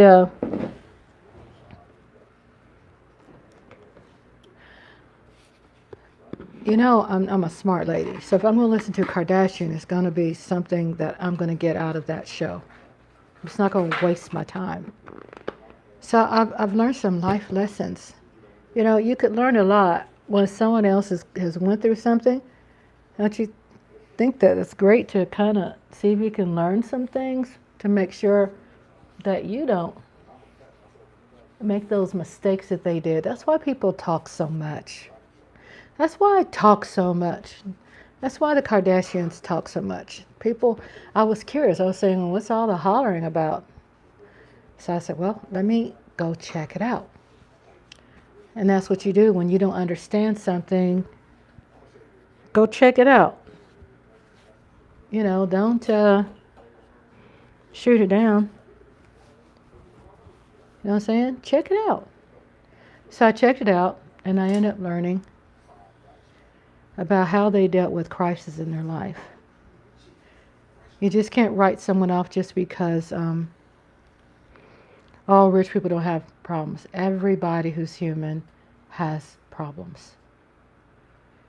I wouldn't want to be rich.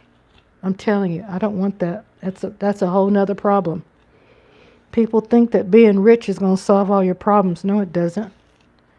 One thing I did like, I think it was Tupac when he said, more money, more problems. More money, more problems. More money, more problems.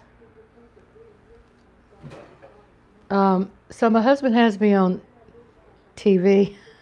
Where are you going?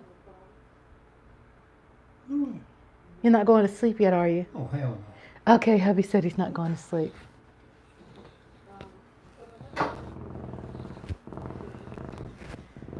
Look at my head full of hair, y'all. My hair is growing so beautifully. Find something in your life that gives you a spark. Okay, Asia, Eric, all of us, my hubby. So I say, what was I talking about? Okay, I was talking about Kim Kardashians. And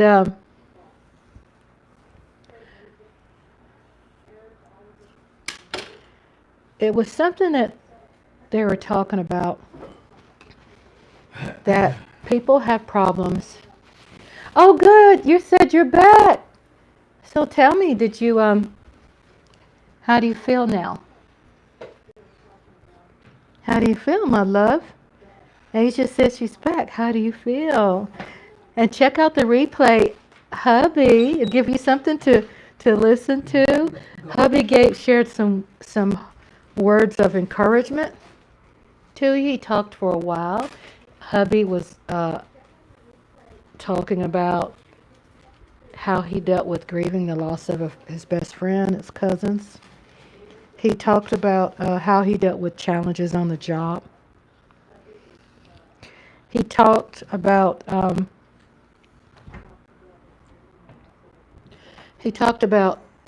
you heard it. That's great. Asia said she heard it. He talked about his mom, losing his mom and things. A lot of times, too, when we lose something, we never see it. I mean, you're not going to never see it while you're going through something, right? But when you go through something, it just seems like there seems to be a journey that you go through. And it's like, God, that journey was tough. It gives us these lessons. And you go, wow, I've learned all these lessons. What is this for? Then you find out when you have someone you love, you have something you can tell them that will help them. So, oh, is that the science to the madness out there? Is that the method to the madness? So, how do you feel, Asia? Do you want to talk about it? If you don't, it's okay. You can just sit in the cut. Just want to make sure that please use those resources. And it's really better to, I know you wanted to start with the chat, and that's great. Tell Andre I'm sorry about his cousin. So Asia said she's sorry about your cousin. He said thank you. He said thank you. He loved him too. I never met him before, but he told me about that.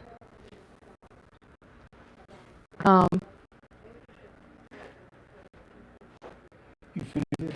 Oh, Yes. Thank you. Thank you for taking my dishes, honey. Sometimes, y'all, I know I'm always combing my hair. I have to comb my hair because my scalp needs, it needs that scratch. You know, this is a pick I use, and it needs that scratch. Let me see. Let me put on my glasses. I see something, but I can't read it. I don't know how to tell how to feel. Okay. Well, I know we talked about it. Gave some tools for you.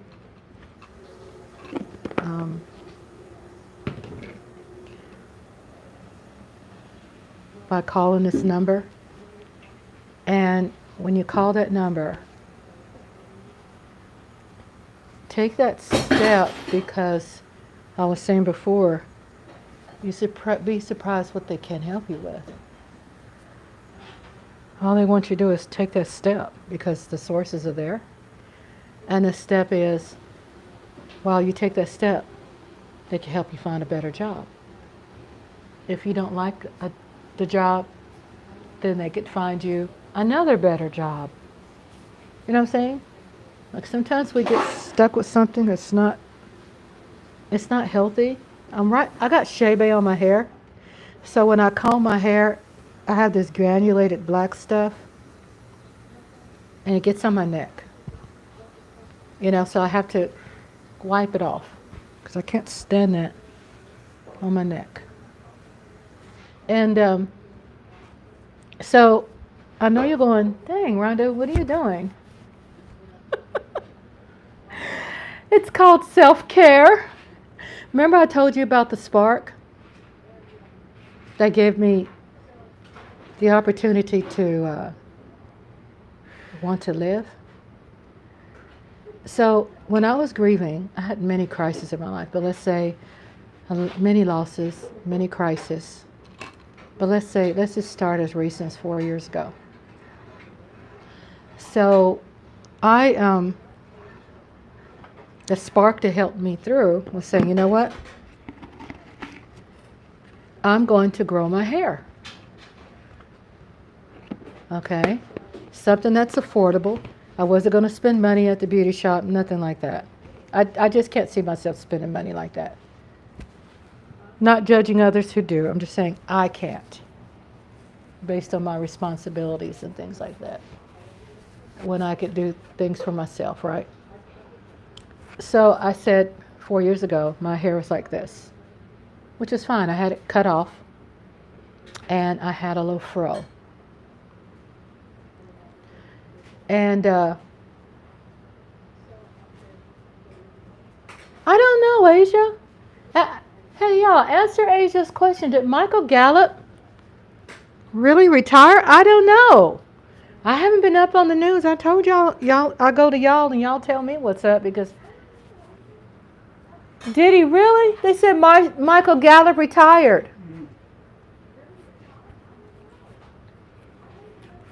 So, what was I saying? Oh, so my hair was like, and it was short because I had it cut like that, but at the same time, I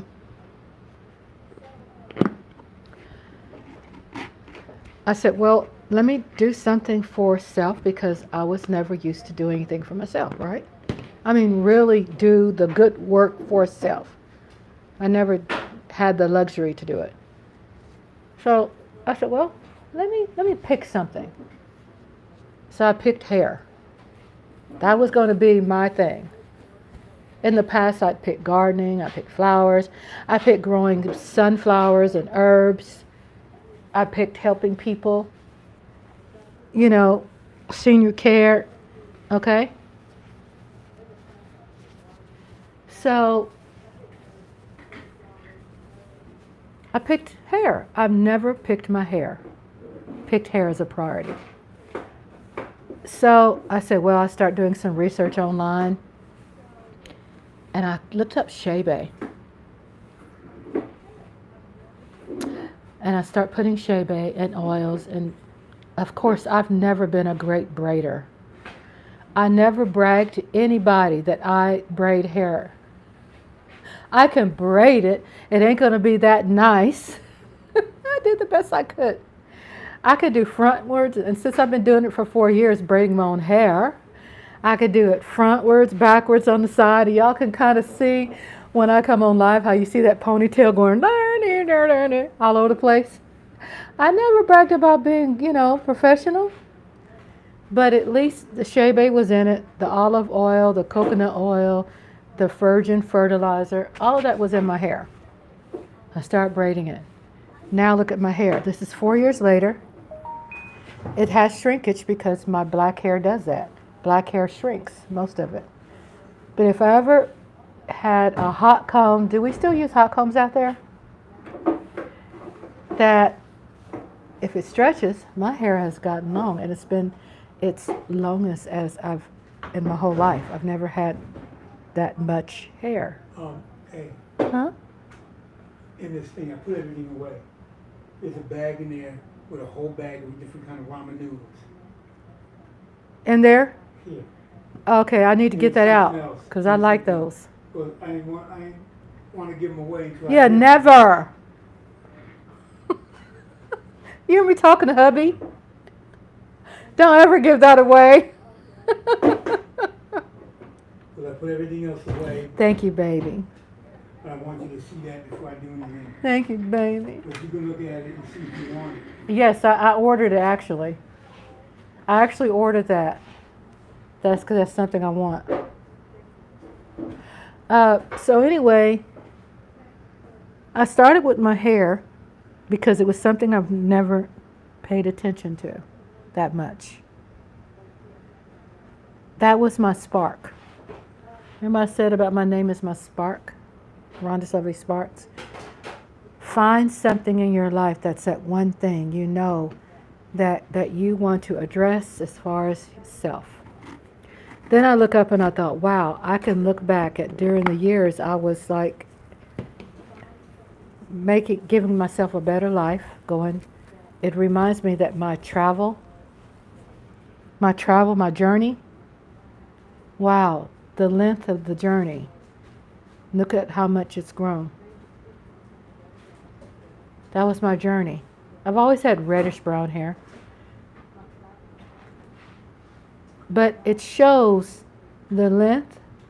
It shows the time that I put into it. What is the significance? It shows me my worth. It shows me what I have vested in self. It's like a measurement, right? I go, wow, after 4 years, look how healthy my hair is. Yeah. It's so healthy. That gave me a spark. Then I went, because I've never, like right now, look at me working on my hair while I'm talking to you. I never did that before. All the years I've worked, I never did that before. It just became habit because I kept braiding and I have this 3-tier tray behind me with all my hair self-care products. Oils, tea tree oil, frankincense oil, all kinds of stuff, all self-care on my 3-tier tray behind me on wheels that I got. And I started working on my face. Because when I first started 4 years ago, it was really dark because of stress. Then I was diagnosed with things that need like diabetes 4 years ago, diabetes 2. Then when I start becoming diagnosed, then guess what? The diagnosis helped me because I could get medication. So I got on medications. I improved my pill box with minerals, healthy minerals and zinc. And this was during the whole COVID period. Before COVID, I was doing that. So I don't have any dark lines anymore. My eyes used to be really, really puffy. There's no puffiness. I could look at my face and go, look at the work I've done because my whole life I've put that work into other people, making rich people richer. I've helped other people. So I said 4 years ago, 5 years ago, I think it's 4 years ago. How long have we been living here, Andre? 4 years. Okay, so 4 years we've been living here. That means 4 years. And during that 4-year journey, it was so hard. I could talk about it now.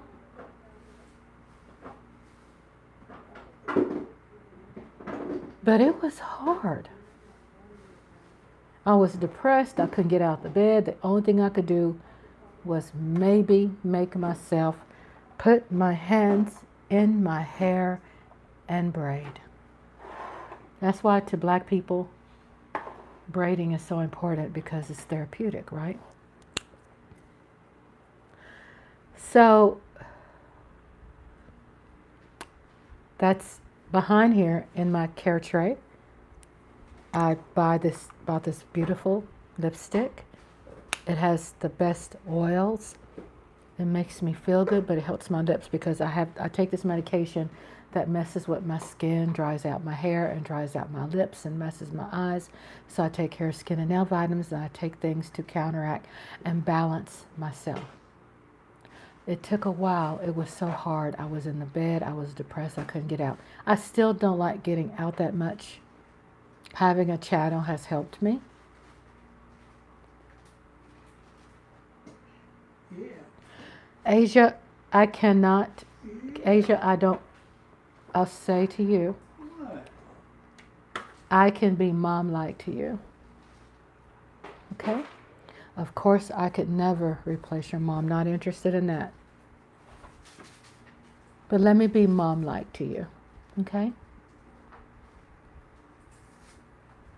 If you don't like that, then I could just be a girlfriend. I could be just your friend.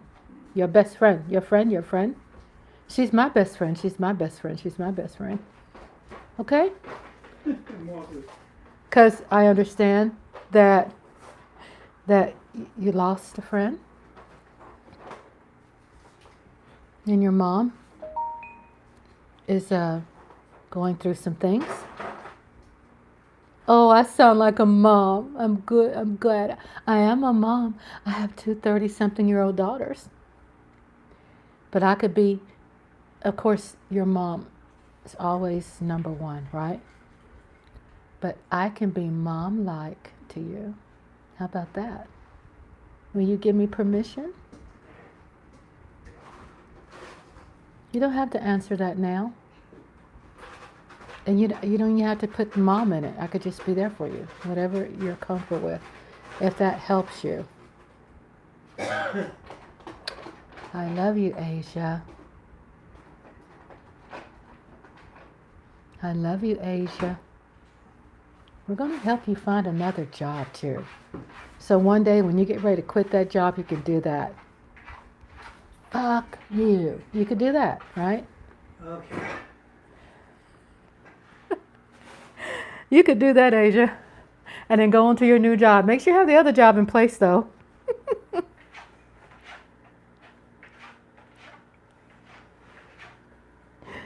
Yeah, it's hard, baby.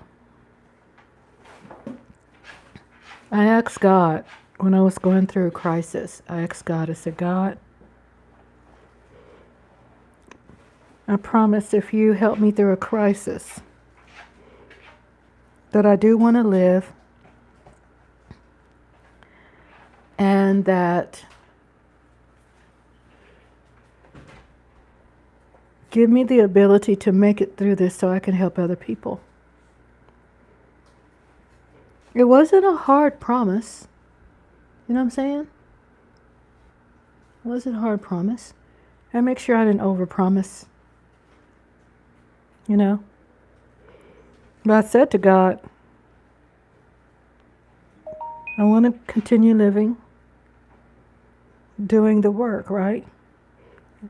I knew that I needed to do work on myself. I know I need to do work on myself. I said, God, please get rid of these tears of joy and give me tears of sadness. So God's, honestly, have a talk with him. To have whoever your higher power is. I'm not trying to push God on nobody. I'm just saying my experience. I'm not worshipy. I'm not preachy. I'm not like religious at all. I'm spiritual. And I have to keep saying that because some people enter the room, they don't know what I said before. But I could say that just my experience. Certain things have worked, and I'm just sharing with you what I feel has worked for me. And it wasn't like some magic stuff. It was real. It was real. And it worked. Because I know when things start working, I knew no one knew about my prayers. I'm like, wait a minute. That was between you and I. That means what's flowing, that flow, that pouring on me, it came from you. Because no one knew what I was praying about. I knew. That was a private discussion I had. And I know that the answers came based upon that personal discussion I had with God, right? So I thought, wow, I survived this. That means He's not through with me yet. God, what do you want me to do? Well, it appeared that He wanted me just to live. I said, okay, I'll live. And it seemed like that He wanted me to take care of myself more. Okay, I won't give up. I'll care for myself more. You know, I started learning things on the way. I said to myself that I will love my enemies. Was that hard? That was a big freaking challenge, to love my enemies. I said, okay.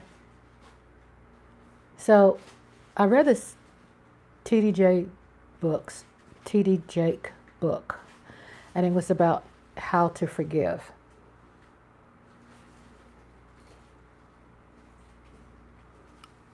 And then I was learning, wow, I don't have to kiss your ass.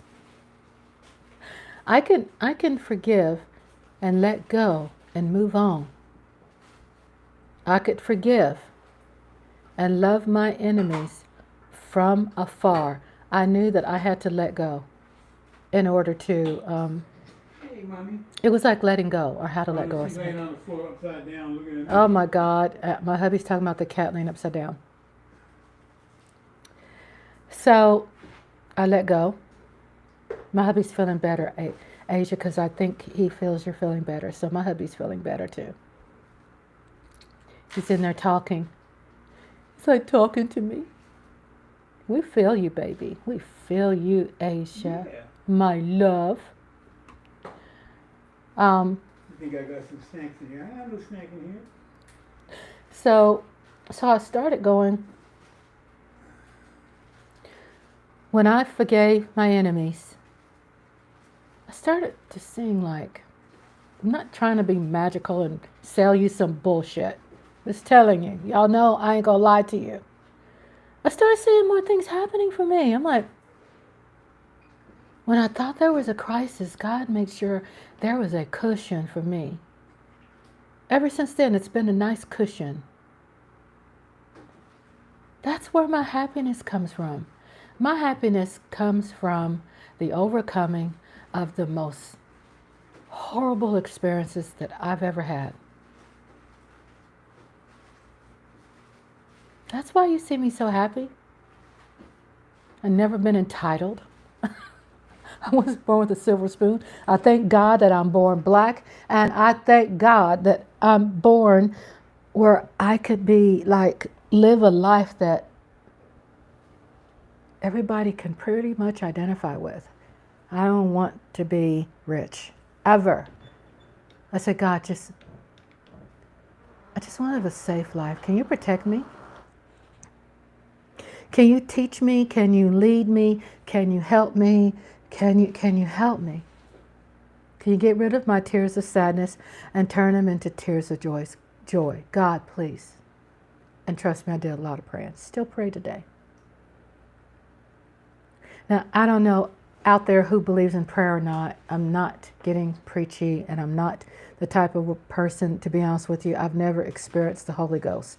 I'm not saying that people out there, Holy Ghost is fake. Don't you come at me. I didn't say that. I believe people do experience Holy Ghost.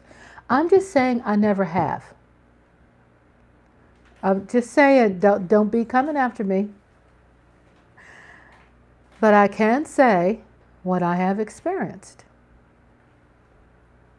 I experienced there's a higher power. I had to give up. Lola's laughing at me.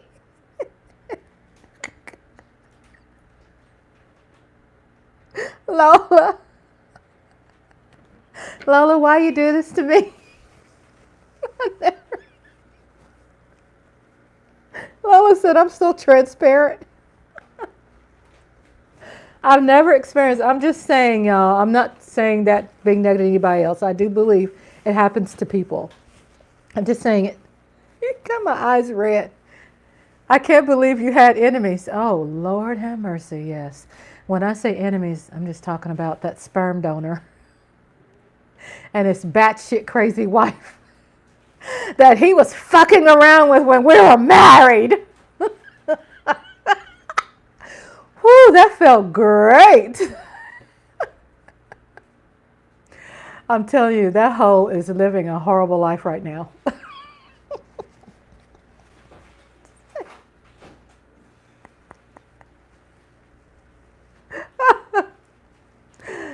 Oh, Lord have mercy. When I share tidbits in my life that, when y'all see I've been through shit, yeah. I always tell people when my husband first met me, he said, gosh, he said, you didn't have bullet wounds, or what'd you say, Andre? I didn't have knife wounds and bullet holes? I'm like, damn, when I first heard him said, I really thought he was joking. I was looking at him, I thought, are you serious? And even though we've been together like 14, 15 years, I still ask him the same question, are you serious? Because sometimes he jokes so much you really can't tell when he's not joking. So he's like, stays with that story. But he also told me, a person like you mean you've been through some shit? He said, but you're so beautiful. You're so kind, soft-spoken. Are you going to eat any of this chicken stuff I put in the refrigerator? I don't mind having 3 with some Dr. Pepper. Well, I'm talking about later on. No. My husband got some like chicken wings. Y'all know how I'm crazy about chicken wings. He got me some chicken wings, and he's like in the kitchen, doing incredible work in the kitchen. And he's like, Rhonda, do you want to later on have some of this? I'm like struggling. That was a struggle for me to answer. Am I going to have chicken wings later on? I went, You want these jalapeno poppers? one. Drink some water. No, I already drank water. Yeah, you need to drink some I just need a really big glass of ice and some Dr. Pepper. Yeah, you- It'll be my first Dr. Pepper today. No, it ain't. Why you say it's not? Huh? Because you had some earlier. Oh. I gave you some that brought in the room. Oh, okay, I'll drink water. Damn. No, I do love water. So, you live long? Here's my advice. I'm not just giving advice like trying to pound things in your head. I'm just talking through it because it helps me, right? This helps me too. When you live long, you will see. And I think somebody old in my family told me that. Rhonda, they do have a 0 sugar Dr. Pepper. Oh, really? I know, but I want the one with the sugar. I want the one with the sugar. I know, it's like if I measure my Dr. Pepper, it's like my quota. If I drink one, and I'm telling you, I didn't start drinking Dr. Pepper till I moved down further south, east, in Texas. When I was up north Texas, I didn't touch that shit. But now, You end up picking up really bad habits when you move in rural areas. All that grease and bacon and bread and bacon and butter and grease. So they taste the same. Really? Okay, well, I'm gonna try it. Because you know, Lola, when you suggest things, I do try it. I do. So what I found out, you live long and you will see. I'm trying to think who said that. Was that my grandmother in Tulsa, Oklahoma? Yeah. Live long and you will see. And it was like short, simple. So it stuck with me forever. Live long and you will see. Okay, so I kept choosing life. I thought, wow, I have a reason to celebrate. Thank God I chose life. It was freaking hard. You know what I'm saying? Jeez. It was hard. And you probably go, well, clean my nose. You say, wow. Anybody out there, Rhonda, that will hurt you? Yeah. You know, there's a lot of people out there that will hurt you. You can be, I mean, look what they did to Jesus. They crucified Jesus. It seems to be the nicest and the greater you are, the more shit falls on you, the more hate comes your way. And this is what they didn't like. Because they wanted me to die. I didn't die. I chose life. I lived. Even my own family, there are certain people in my family, not my daughters, that are very evil. I didn't realize till 4 years ago what their problem was. I was like the Cinderella of my family. I was the one that was put to work all the time. Oh, it's her job, while the other two are just little jealous little heifers. Jealous, not doing shit, spoiled brats. I just learned that just 4 years ago, because I really didn't pay attention until after I retired. Then I saw the light. I saw the light. No more darkness, no more night. Now I'm so happy, no sorrow inside. Praise the Lord, I saw the light. Y'all ever heard that song before? I saw the light because I wasn't paying attention before. I was working, doing what I supposed to do as being a firstborn, loving on my family, providing, giving with money, whatever I need to do, right? Then I saw the light and I said, I be damned. Little evil little bitches. God, and I don't use bitch word loosely, because I don't like the word bitch. But I'm going to use it. When I use it where it's deserving. Where it's deserving. Simple, plain truth. When you live, you will see. You will see. So I kept living. I said, dang. Just when I thought life could get any better, oh my God, I saw my daughter bring life into this world. I saw my daughter bring life into the world. The first time in my life I saw, thank you, sweetheart. I saw my daughter bring Tristan into the world. I was there with her. I helped her with her breathing. I helped with her contractions. Never had that experience before. First time in my life. My daughter gave me that experience. I'm like, wow. Life got better. Then I met Andre. Life got better. Nigga from Jersey, yeah. Hope y'all didn't hear that. He said nigga from Jersey. That's Andre. That's him. It got better. Whole nigga met a rich nigga from Texas. They can't hear you. Met a rich nigga from Texas. They can't hear you. Sometimes, you know, I say, wow, thank you. Thank you for the happiness, right? Sometimes I still have a little bit of anxiety. I still have it. But I try to feed myself what my body needs, what it's asking for. Oh, I need to get extra rest. Okay. Oh, I need to go live. Something had me to go live today. It wasn't just because of Biden had a speech. I was blessed with you all. I was blessed because something said go live. Okay, y'all, I've been going live 4 days in a row. Wow. Yeah. Thank God I was here.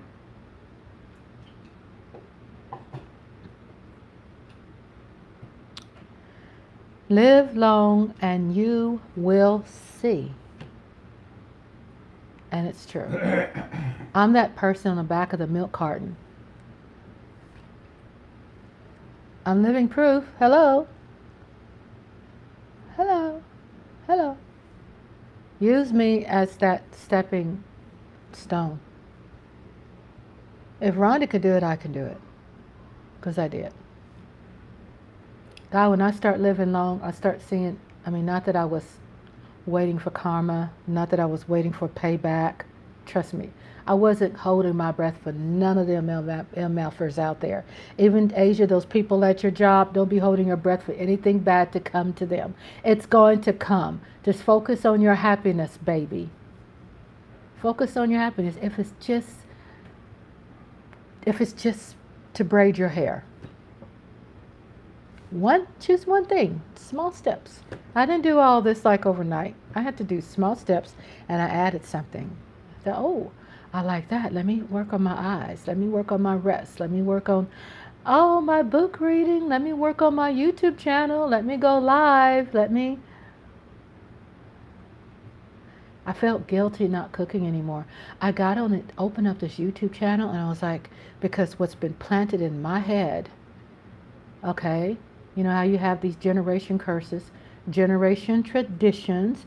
I have to cook all the time. So I couldn't do all that and cook and do all that. I didn't realize that hubby didn't need me cooking all the time. He started cooking. I thought, oh, I've been really enjoying that. Because I've been taught, brainwashed, that I had to cook 3 times a day, cater, clean, all this, all that. That's stressful when you're trying to accomplish some things that you want to do, right? So I knew I had to let some things go. And letting go was hard. It was so freaking hard because I felt guilt. Sometimes there's things you got to let go. Even if you're working at the job, don't be doing too much at your job. Because people don't give a damn about your worth. They don't give a damn about how much you do. It's not personal. Leave it business. Clock the F out and go home and make that your lifeline. Make that your life worth. Make that something special. Put some flowers. Have a herb garden. Braid your hair. Watch some great sports because Asia loves sports. Right? Sometimes we have to pull out and find something else. Because sometimes we could be so involved into something that it's really not meant for us. Sometimes we think, oh, this is meant for me. I'm just going to dig right in and I'm going to give it my all. Sometimes what you've been giving your all to is not what's really meant for you. And God has his sense of humor too. He'll have you taking different, trying to find your way. And you just got to trust your instincts and then zero in and go, well, let me get back, let me hone back into myself, and let me figure this shit out, because that hasn't been working. Oh, well, I'm not going to do extra on the job anymore because no one gives a flat fuck. No one gives a damn, right? No one's doing a promotion. Someone else is getting paid more than me. I have to train the newbie, and they're getting paid more than me. Don't put all your shit and all your what they say, nickels in one basket, eggs in one basket. Don't do it. You do You do a good job for your damn self. You do a good job for yourself. And you think about life at home. That is, make it bigger and better. Make yourself bigger and better. You can do that without being self-centered and ugly and mean. You don't have to be mean to be selfish. Sometimes we have to be selfish. Don't give your job that much power. It's not worth it. They're not worth it. As you're taking shit from them at the job, keep thinking in your ear, I wonder how Burt Reynolds looked naked. Remember that poster? I don't know if y'all remember. Y'all so much younger than me. He had a poster out, I think in the 70s, where he was like naked. I mean, it didn't show his pootie pies. It just, that was covered. But it showed enough where it was like a risque poster. I mean, y'all remember that? Am I the only one? I wasn't scared. I like horror movies. Think of something that lights your fire, right? Go, ooh, Denzel Washington. No 80s baby. Bella said she's an 80s baby. Oh, you're so young. Oh my God. I graduated in 1984, honey. My sweet Lola. Lola. Hot sauce. I'm going to have to think of something for Asia. Asia, what do you like? What would you like me to do for you, like when you come into the chat room? Asia Roberts. Let me see what I could do. I just got to keep, like, figuring it out. I got to find out, like, what's your thing. I learned working at the job that I had, this new job, it was for 15 years of this one job. I had to learn. Find the picture to show us. I've been talking so much I forgot what I was asking about. What I was asking. Find the picture. Oh, my graduation picture? Okay. 1984, I'll find it. Asia says, you don't have to do anything for me. Oh, well, just let me know if there's something you like, if you want me to call you a different name, if you want me to do something special, like. I know it seems like me and you like cheesecake. Yeah, Burt Reynolds. Oh, find the picture. Oh, find the picture of Burt Reynolds. Okay. I'll find that post. As a matter of fact, let me find it now. Girl, back in the day, that was hot stuff. Oh my God, girl. Ooh, Lord. Burt Reynolds, naked poster. Naked poster. Let's see. Well, I see all those images have been turned off. I'll be darned. I wonder why. Oh, look at Mark Holmes. Hello, Mark Holmes. Hello, Mark Holmes is in the house. Okay. I'm me. I just can't hide it, Mark. When you come into the room, I'm going to scream your name. I watched your channel. I watched a YouTube you had. It was so good. What the hell are you talking about in here?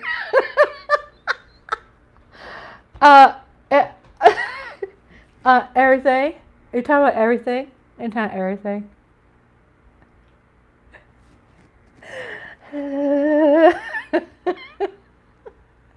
Look, Mark. You know what, Mark? Burt Reynolds. Yeah. Burt Reynolds. You remember that, Mark?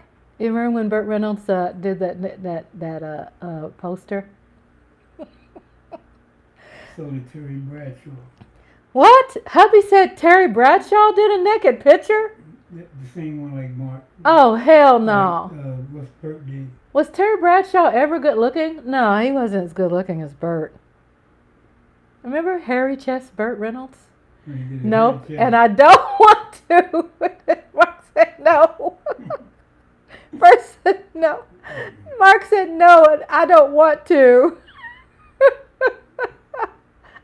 Okay, so Mark is my muse.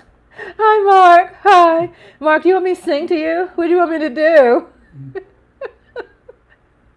Huh? Huh? Huh? Huh?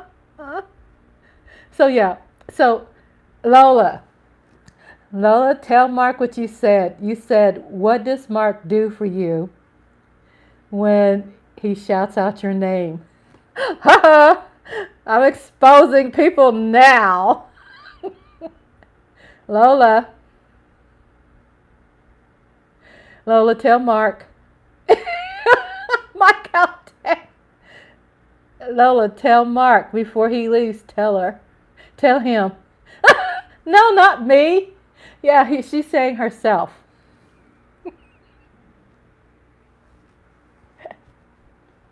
Hello, Mike out there. Almost forgot to shout out Mike's name. Yeah, so Lola says when you shout out the names. No, when I said it was about you, not me. No, Lola, that was you. So anyway, we're talking about Burt Reynolds. Remember back in the day, people were going through this phase, right? Yeah, so I found Burt Reynolds' poster, and it seems to like be blocked everywhere. It shows from his navel up, and yeah, that was risque. I mean, that was the dilly back. Oh, wait a minute, I did find. Oh, I found it. Okay, so I'm going to post it right now on my community tab. Yes, so I was up late rewatching Hitchhiker with Rhonda yesterday. Yeah, we did the replay and watched Hitchhiker. It was great. Let me fix my hair. So anyway, get myself together. So Mark, I was watching one of your videos today. And it was yesterday, but you just had me dying. Oh my God, it was crazy. It was crazy. You always make me laugh. You always make all of us laugh. So Mike says, yeah, Hitchhiker. So yeah, that was good. We stayed up till almost like 3 o'clock in the morning watching the replay. And I always like doing the replays because I like watching what you all are talking about in the chat room. You know, I like to tap into that. And I like to give like history because I am since I've been doing movies, I've become such a movie buff. So Asia Robertson says, remember the TV show Beverly Hills 90210? Shannon Doherty passed away. I know. Oh my God. I was looking at Corrine Allord. Watch her. She has a YouTube channel. And I lost my train of thought. Yeah, and so what she does is that she gives like the bio of people, and I was watching the one on Shannon Doherty, and boy, she had one heck of a life, wasn't she? She was radical, but the point is skipping all the bad stuff they were talking about her. At the end, she ended up being just well loved and appreciated, you know. I would want to be a superstar. I found Burt Reynolds' picture. I'm going to post it. Oh my God, just tongue twisted right now. So Mike Aldana says Shannon and Luke Perry are gone. So who's left from the show? Yeah, who's left? Asia, who's left from the show? So I'm going to my YouTube channel and I'm gonna tag Lola because Lola wants to see the picture. Jason, yeah, Jason's still around. I'm going to my channel.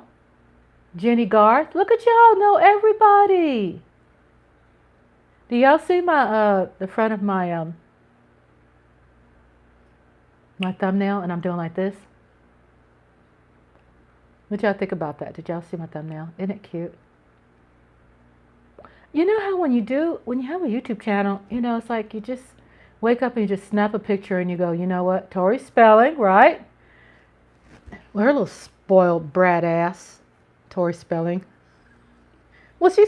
Am I being mean? Was she spoiled? Was she bad? Was she a bad girl? I mean, I never knew the drama. I shouldn't be just throwing stuff out there. I could be wrong. I shouldn't be name calling. That's so wrong. I was just seeing that thumbnail. Yeah, my husband will look at it and he starts laughing. It's like, Rhonda. I'm like, oh, if I can make hubby laugh, I can make anybody laugh. So I found Burt Reynolds, and I'm going to tag Lola. Lola, I found it. And I'm posting it now. Lola, hot sauce. Per our conversation. Asia knows all of them. Mike says, remember the names, but I've forgotten the show itself. In live chat. Okay, so I posted, Lola. You are tagged, and it's Burt Reynolds. It's naked Burt Reynolds. Remember, today I don't think women are into the hair. Okay, good night. Sweet dreams. Thank you, Mark Holmes, for popping in. I like your thing too when you talk about you taking that trip for the Cowboys, going out there seeing Oxnard. It's gonna be fun. It's gonna be fun. Thank you so much. It's such an honor to see you. It's such an honor. Thank you. Oh, it makes my channel feel so popular. Oh, I feel so popular. I'm serious. Oh. Okay. So, Tiffany Amber thesis came on there in later seasons. Okay. So, Lola, I posted Burt Reynolds' naked picture on my community tab.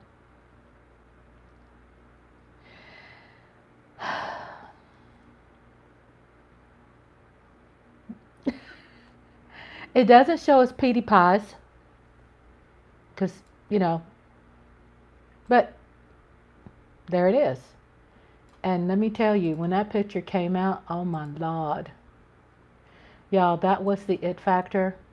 That was the thing back in the day. What are we talking about? Mike Aldan says, what are we talking about tonight? Everything.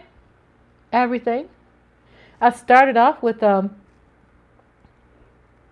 Joe Biden had a speech, presidential speech, and then it just went into some other topics. Really nothing planned. It just elevated our intellectual, highly intellectual conversation, elevated to naked Burt Reynolds. So Lola did the eyes like this. Andre, look at Lola. I see it. Mm-hmm. It got serious with me. Yeah. I let Asia talk about that part. I didn't want to elaborate unless she wants me to. I didn't want to elaborate. I'm not going to elaborate on anything like that. I cleaned my nose, y'all. Sorry. I had the fan directly on my face. I'm not into it, guys, with hair on the chest. Well, back then, that was the ish. That was the ish. Like today, they're like bucket naked today. No hair anywhere. I'm so glad my hubby has like hair on his chest. I'm like, don't you, honey? I guess. He don't have tons of it, though. Too much is too much. Thank God he don't have a lot of it. When someone brings somebody in your life, it's just like the perfect person. Different strokes for different folks. So Lola saw the picture.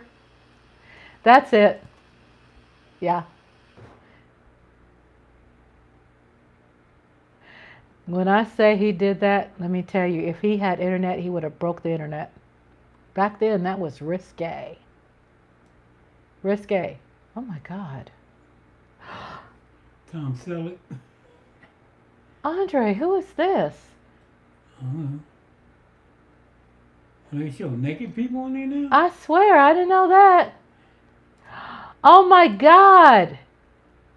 Oh no, they put his head on there. Ah! Oh, why am I laughing like that? Andre, tell me to get out of this. I don't know why, I'm really not turned on.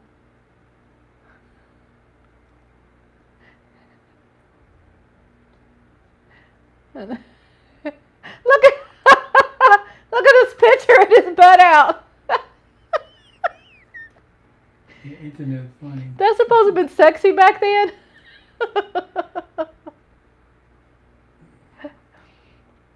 So, I feel a little Terry flustered. Bradshaw too. What? Terry Bradshaw? Okay, y'all, I'm going to find Terry Bradshaw. Andre And said Tom Terry. Selleck. Yep, Tom Selleck. Naked picture. Okay. Asia says, what picture? So, go to my YouTube channel and go to the community tab. And I have the picture we're talking about, Burt Reynolds. Here's Terry Bradshaw. Let's see. I don't see any naked pictures of Terry Bradshaw. Did he have them all removed?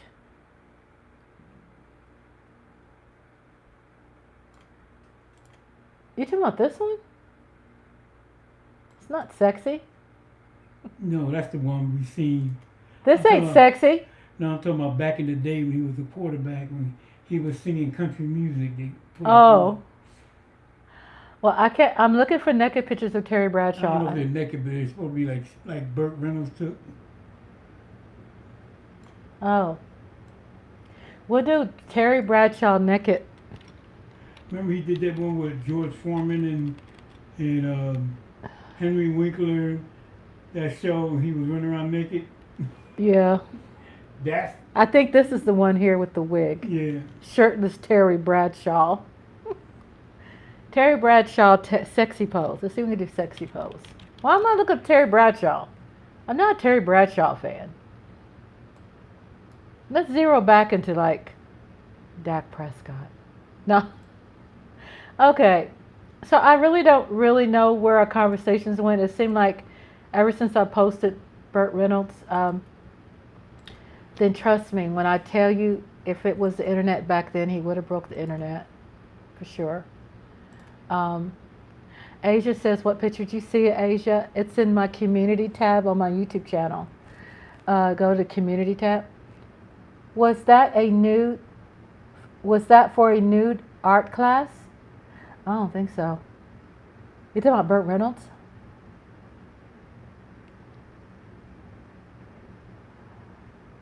I don't think so. My hubby's dying over here. What's creepy and what's scary and what's creepy and scary is that my hubby's over here. He knows me. He's like, aha, aha. Speaking of nude pictures for art class, you know, both my parents graduated from, not graduate, they fell in love. Mama got pregnant with me, so she had to drop out of college. But they both met at Kansas City Art Institute.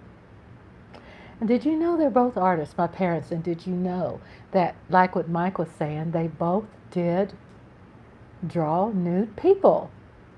They would get paid, my dad would say sometimes they get paid $5 to $20, and they would draw nude people. They would pose and they would draw that. And they learned all kinds of art. My mother was great in abstract art, and my dad was great with just what you see is what he drew, and it was beautiful. It's like both of them was gorgeous. And then hubby is an artist, and what you say art in? I just do fine arts. He did fine arts, and what was the fine arts in? Well, just everything. Painting, sculpture. Painting, sculptures, Wood carving. wood carving. Just different stuff. I just have an affinity for artists, right? Clay Clay art, mason. claymation. Yeah, I think that's pretty awesome, baby. I'm about to snatch his clothes off.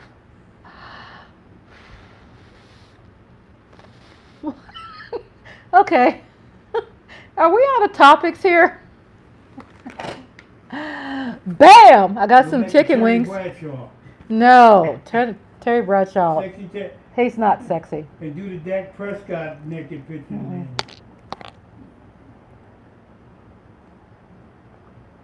Dak Prescott, yo. Liberal arts classes are cool. Yeah. Michael Dan says, so Mike, thank you so much for staying up. What? So Lola says, look what Lola wrote.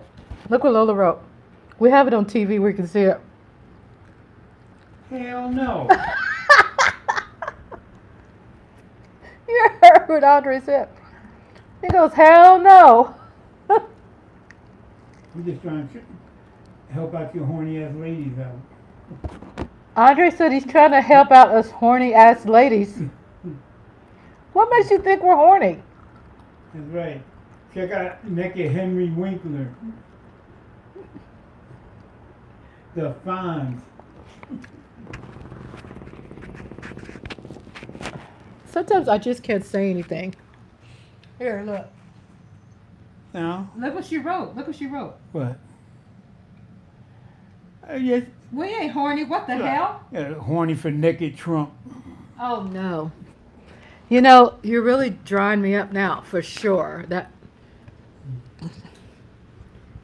Andre, that doesn't make any sense what you just said, so really, I try to give him the mic. He doesn't with the mic.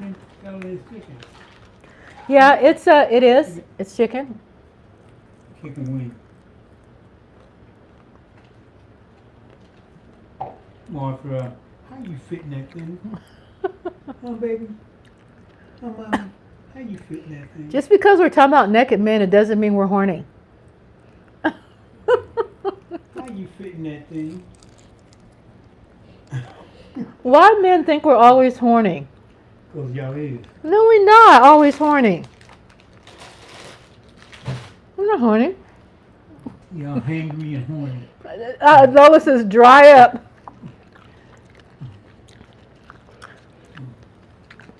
I might have to sign out. But y'all looking for naked Jerry Jones. I might have to sign off and go spank daddy's ass.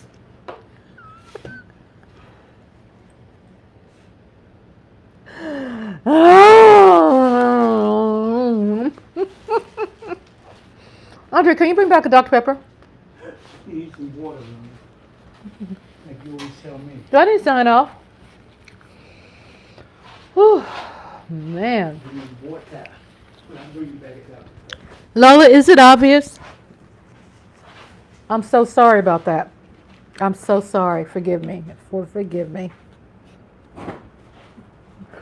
Yum, yum, yum, yum, yum, yum.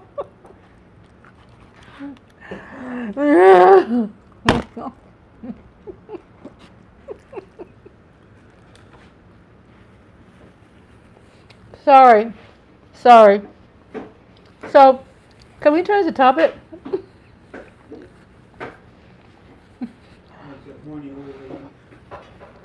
My hubby said we're a bunch of horny old ladies. No, we're not. Number one, we're not old. Michael Dan says, get that chicken.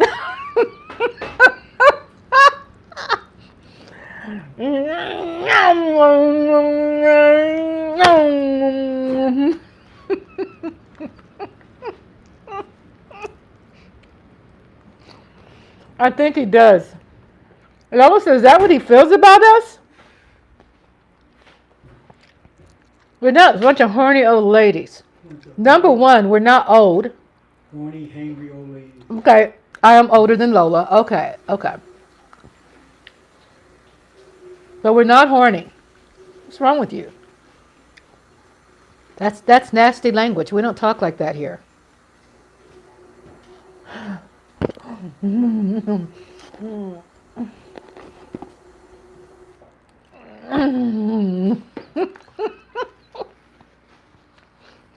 Lola says, horny old men.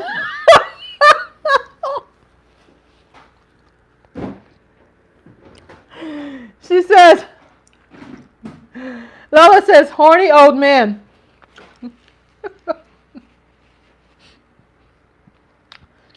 Are y'all horny? Andre, are you horny? No, baby. He said, no, baby. He added baby to it. He is. Really? You don't think I know you? You want me to sign off the computer? Yeah, you can. He said, yeah. No, not right now.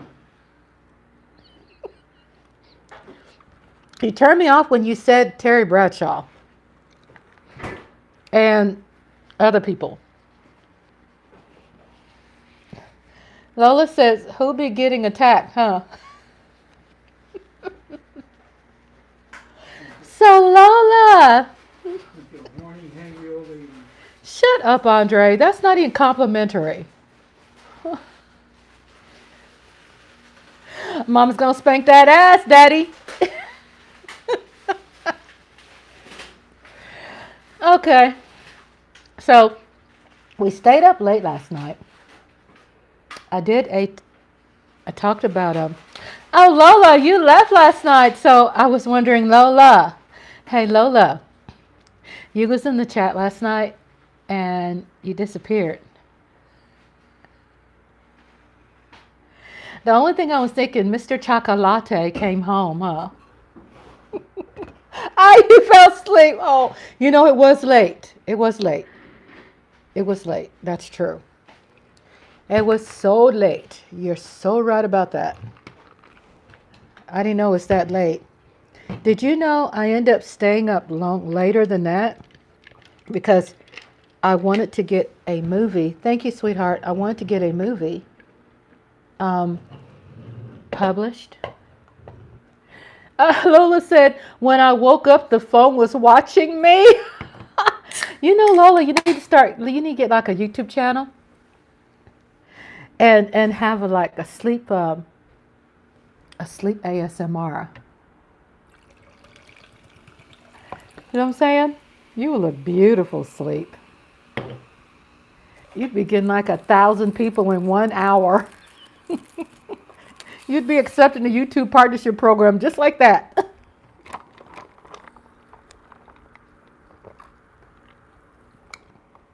Hey, Mike.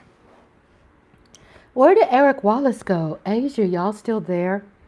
I know Asia's in the background just dying over there. I like to know my Asia's laughing.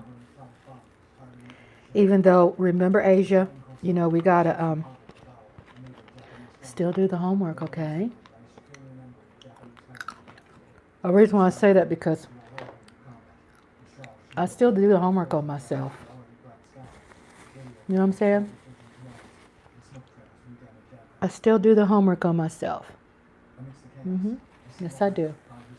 It's great to do homework. It's great to do the homework because guess what? Even though you can feel good right now, it doesn't erase those issues that you have to face. But it sure feels good when you can have fun, right? Like you can be around people to make you laugh. Because I love my Asia. I always said if I got rich and if I had enough money, I'd go back to New York. What's that cheesecake place in New York? Junior's Cheesecake. And I'd go hook up with Asia. We go hook up with Asia and guess what? Junior's? It was Junior's where at? In Brooklyn. And they have really dang good wings. I've had a lot of wings, hot wings in my life. Trust that. But Junior's hot wings? Oh, my Lord. Now I know why my husband my husband introduced me to hot wings. Never had that. I had big pieces of chicken, fried chicken my whole life. Then he introduced me to that. And I was like, wow, this is pretty good. with blue cheese dressing. So I thought my dream would be if I ever got rich. Keep dreaming, people out there, keep dreaming. If I ever got rich, then I would travel the world. I would definitely give money out to my moderators. Y'all think I'm joking? I'm not. I'm not joking. Okay, here we go. This is hot. Remember I did like Golden Corral wings? My husband went back and got me that today. It's so good. I sprinkled the hot sprinkles. Remember that last time I couldn't find the sprinkles? Here it is. It's called a Zing Pack. Z-I-N-G. It's called Lotta Zing. Golden Chick Lotta Zing.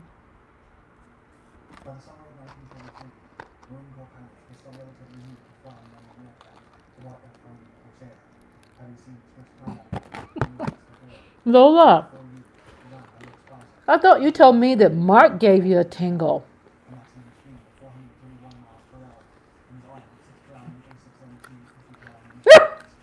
Lola goes, yes.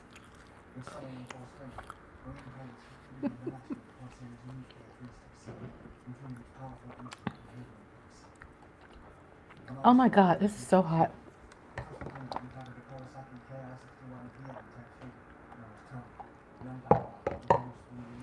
Oh my God.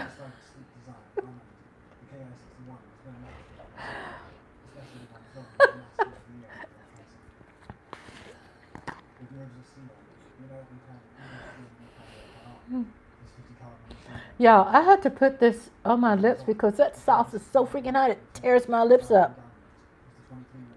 The food is so good, but it tears my lips up. That chicken with the zing is called Lotta Zing. Oh my God, look at me. I gotta put a lot of this on my lips. I know it looks crazy, but the hot sauce tears my lips up. It's horrible. Hot.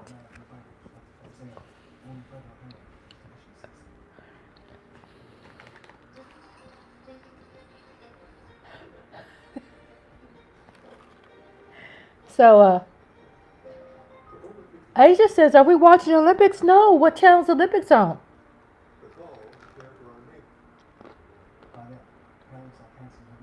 Andre, you want to watch the Olympics? Is the Olympics on now? Golden Chick Hot Wings. I think it goes by another name. I don't think it's called Hot Wings. Golden Chick. Oh, Friday. Basketball? Really? USA basketball, men and women? Oh, look at you ladies. That sounds fun. I haven't been watching it. You know, y'all ladies, my sister's in the house. Y'all be keeping me up to date on what I need to be watching, because I don't be watching it. Golden Chick, I'm trying to find the Golden Chick, Golden Chick hot spicy wings. I'm trying to find the name of it. It's Golden Chick, right? Mm-hmm. Hot. But it's good. Why it's not? Oh, okay. Golden Chick Hot Wings. It's a name they call. I'm trying to find it. Wicked Wings. It's called Wicked Wings. And they're wicked. And they're good. And it's not an uncomfortable hot. You know how you go, oh, this is too hot. I'm not liking this. I need to sign off, you know? Mm-mm. It's,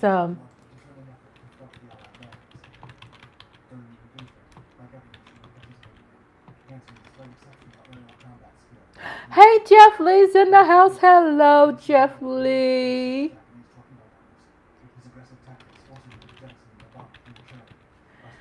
Golden Chick. Golden Chick Wicked Wings. Okay. So,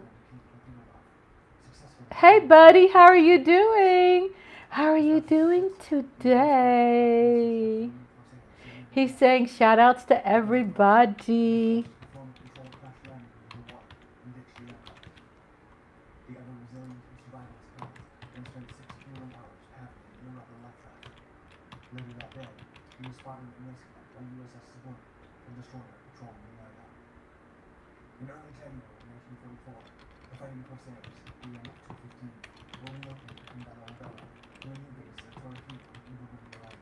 Okay.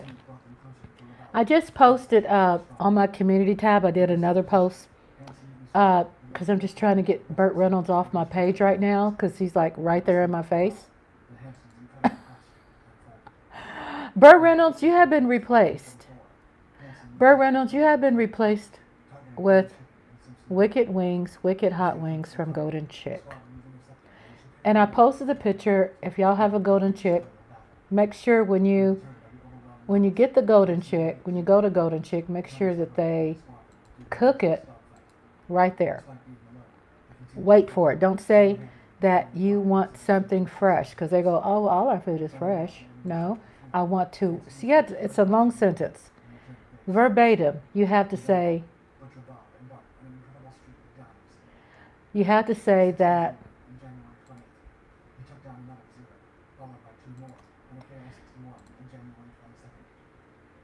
yeah, he did, Asia. He passed away. What's wrong with my channel? Why my internet? Oh, you don't have that out there? What is going on with my computer? Okay. So I put on, yeah, it's good. I'm sorry you don't have it out there. I mean, it's so funny. It used to not really be the best. Why is my...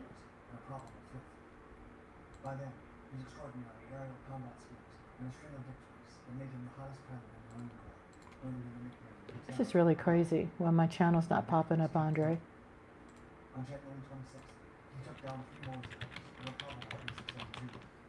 Golden Chick is that. Golden Chick is what the restaurant is called. Yes, Golden Chick. Rocket Power! Andre, why my channel's not popping up?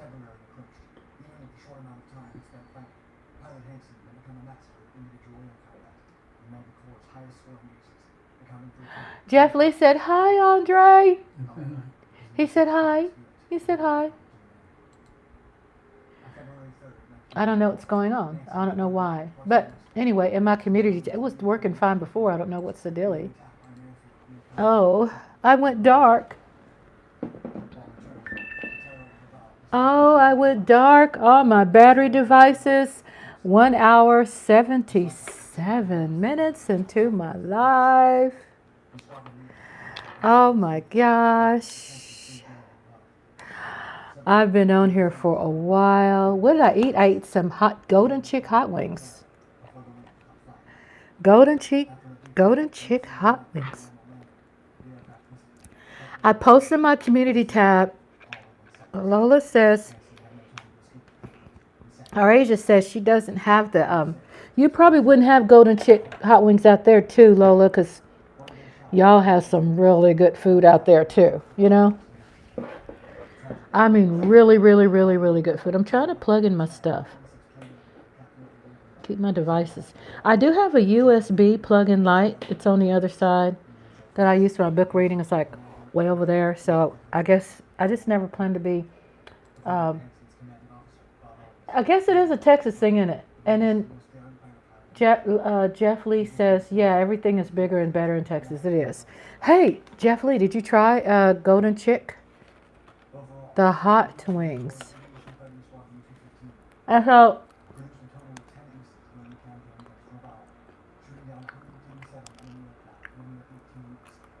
the hot wings, they're good. If you like hot and spicy,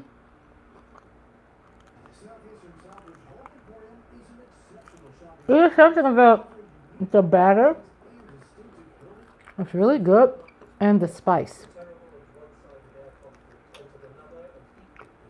Oh, I'm so glad, Asia. Sorry. Oh my God. Went down my dress. Here you go.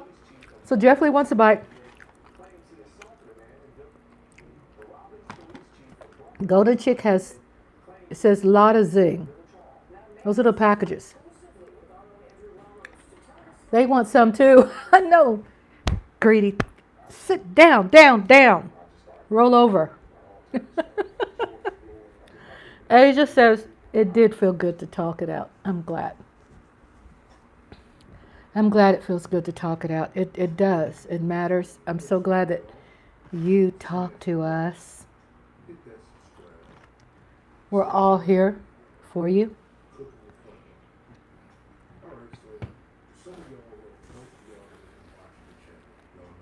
Oh, how Andre going to have hot boobies? Andre, you gonna have hot boobies?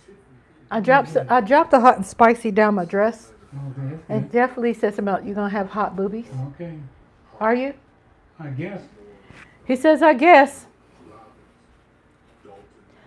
He gets these big things in his face all the time, so he likes. It's not a big deal, even though it is to him. Sometimes you act like he'll act like they're brand new Cadillacs. I'm like, really, Andre? Go get them.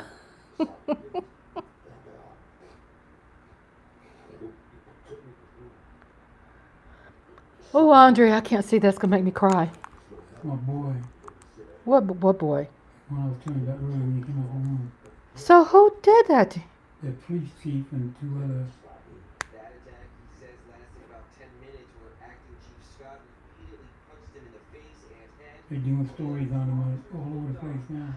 So we're looking at man claims that Robbins police chief attacked him.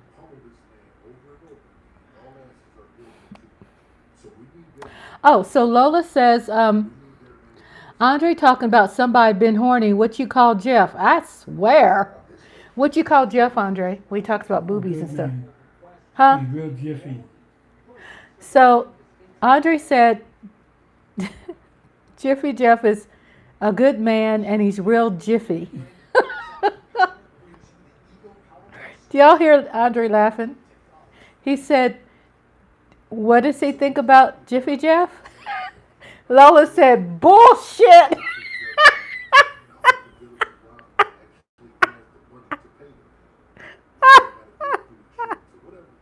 Jeff Lee said, yeah, I like that. That's the police chief that beat him up. Oh, a black man beat him up? Yeah. Oh my They fired God. it's all black city, and the black mayor fired him. But they're hoping that he doesn't sue. He got two good lawyers, two good civil rights lawyers. Oh, well,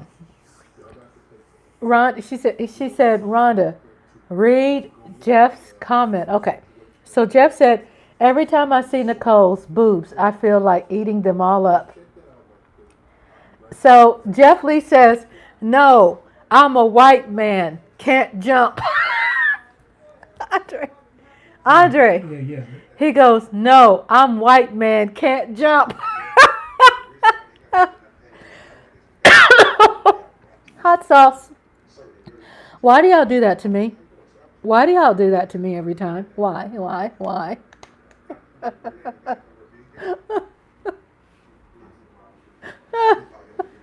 Jeff. Sorry. I can't be eating hot wings with that zing spice and be laughing with y'all. I just gotta stop eating because I'm full anyway. Because we are family. I got all my brothers and sisters and me.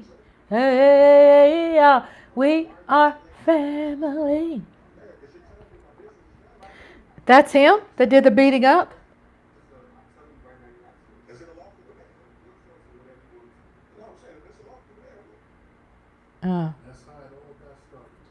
Well, I guess you do got to pick your places where to do that stuff. He doing it right. He's Yeah. trying to make a FOIA request, and they didn't want him to do it. A legal FOIA Wasn't request. it that guy named Derek?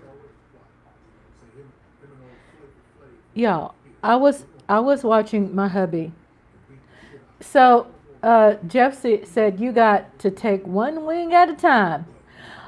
Yeah, so I had to start singing my own songs because I forgot what I was saying last time when I was live. And I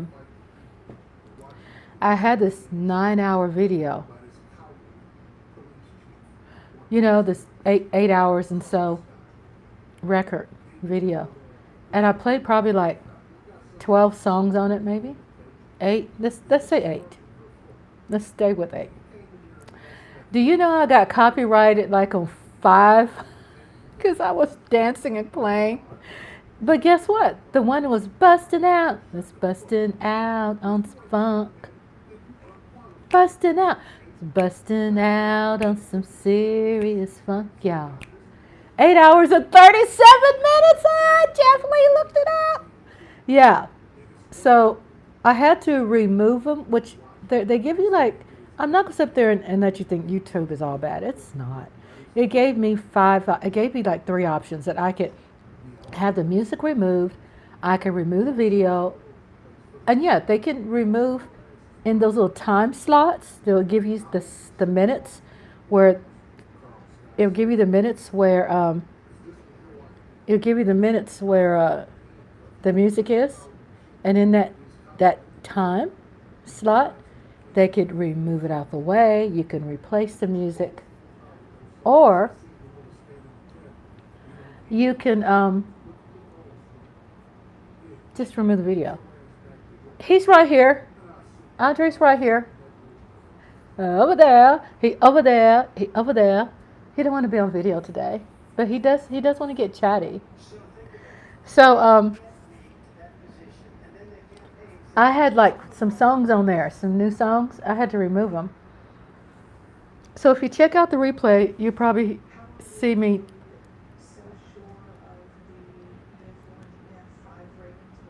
like that, because I had to remove the music. It's just a couple of minutes, like 1 or 2, but man, I said, well, I have to start singing my songs now.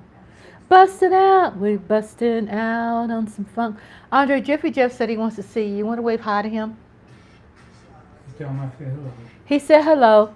He doesn't want to be on the computer. He doesn't want to be on cam right now. But he said hi. He said hi. You want to show your hand? Show your hand and wave. Coming over here, can't see it. There's his hand. He's right here. I'm not lying to you, Jiffy Jeff. I'm telling the truth. He's right here. No, he ain't shy. He ain't shy. He's just want to be you know how people get. He just want to be left alone. You know? He just don't want to be bothered. Busting out on some funk. So, guess what? I have to, like, sing music now. I mean, I seen him, so my hubby wants one of my chicken wings. The question is, should I give him one or not?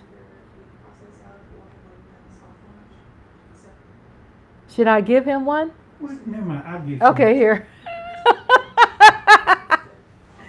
Never mind. He said, never mind. Lola said yes. Asia said yes. You better be glad, because I wasn't going to give you none of my wings. I bet he wants... Jiffy Jeff says, I bet he wants one on the boobies.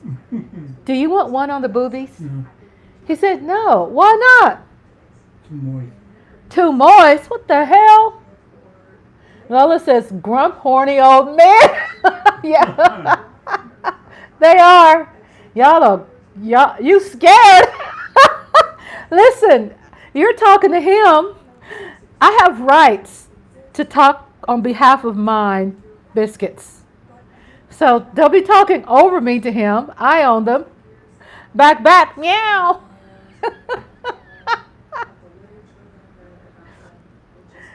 Oh, y'all, great. 1 hour, 89 minutes, and 25 seconds, and counting. I always tell people, I say, guess what, y'all? I can never do a 2 hour and less. So maybe it could be falling into like Did you want jalapeno popper? Oh yeah, the jalapeno poppers are yummy too, y'all. I think they have fried okra, mashed potatoes, and gravy and stuff. Just Jeff is wild. Yeah, Jeff is wild, and Jeff is wilding out. I had to. Really, Jeff? He's supposed to call it powder room. Look how men are. Oh my God. You men. You're so cavemanish. Caveman. My hairy chest. Boom, boom, boom, boom, boom, boom. It's like we like you. You know, I love my husband. Yes, I didn't say you men. I'm caveman. I go to good and a bully bar. Isn't that how you sound, Andre? Huh? Yeah, Ron, yeah. Man, look, you don't sit there and be turning me down to watch that crap. So he's watching this woman who is a pro when it comes to tornadoes. Take me as I am. La la la la la. So y'all, I think my husband wants me to spend just a little time with him.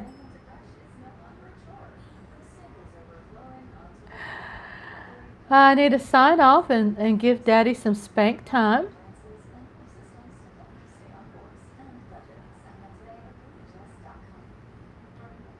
Tornado toes? Pornatatoes? I'm taking your mic from you as far as... Yeah, you don't forget the wings. Y'all crazy tonight. So, hubby wants me to watch a movie with him tonight, so I'm going to watch a movie. And have a date night with him right now because he wants me, and plus Mommy's got to... Enjoy them. Mommy's got to spank that ass. No, enjoy them.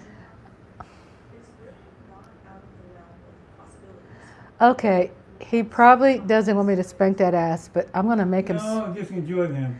I'm going to make him spank mine. Because, you know, we women, we rule the world. We run the world. We have to guide men to see the light because most of the times they're blinded. And I just had to beat him up with my biscuits. I'll have to sling those things at him and beat him the hell up because he's really not... She said spank that ass. Love you all. Shout out to Asia Robertson. Shout out to Lola Hot Sauce. Mike Alden. Jeff Lee into his house. Eric Wallace had a great day today, he said. A shout out to Mark Holmes that popped in. Hello, everybody. Thank you for you supporting the channel. I just feel my way around until I get what I want. Oh, my God. Oh, my God. Oh, my God. Shout out to everybody who came today. Really appreciate my family. We always seem to have fun here. Good night to all of you all.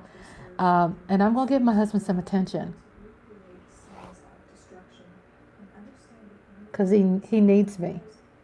My husband needs me. He's needy. Good night, everyone. I love you all. And I'll see you soon.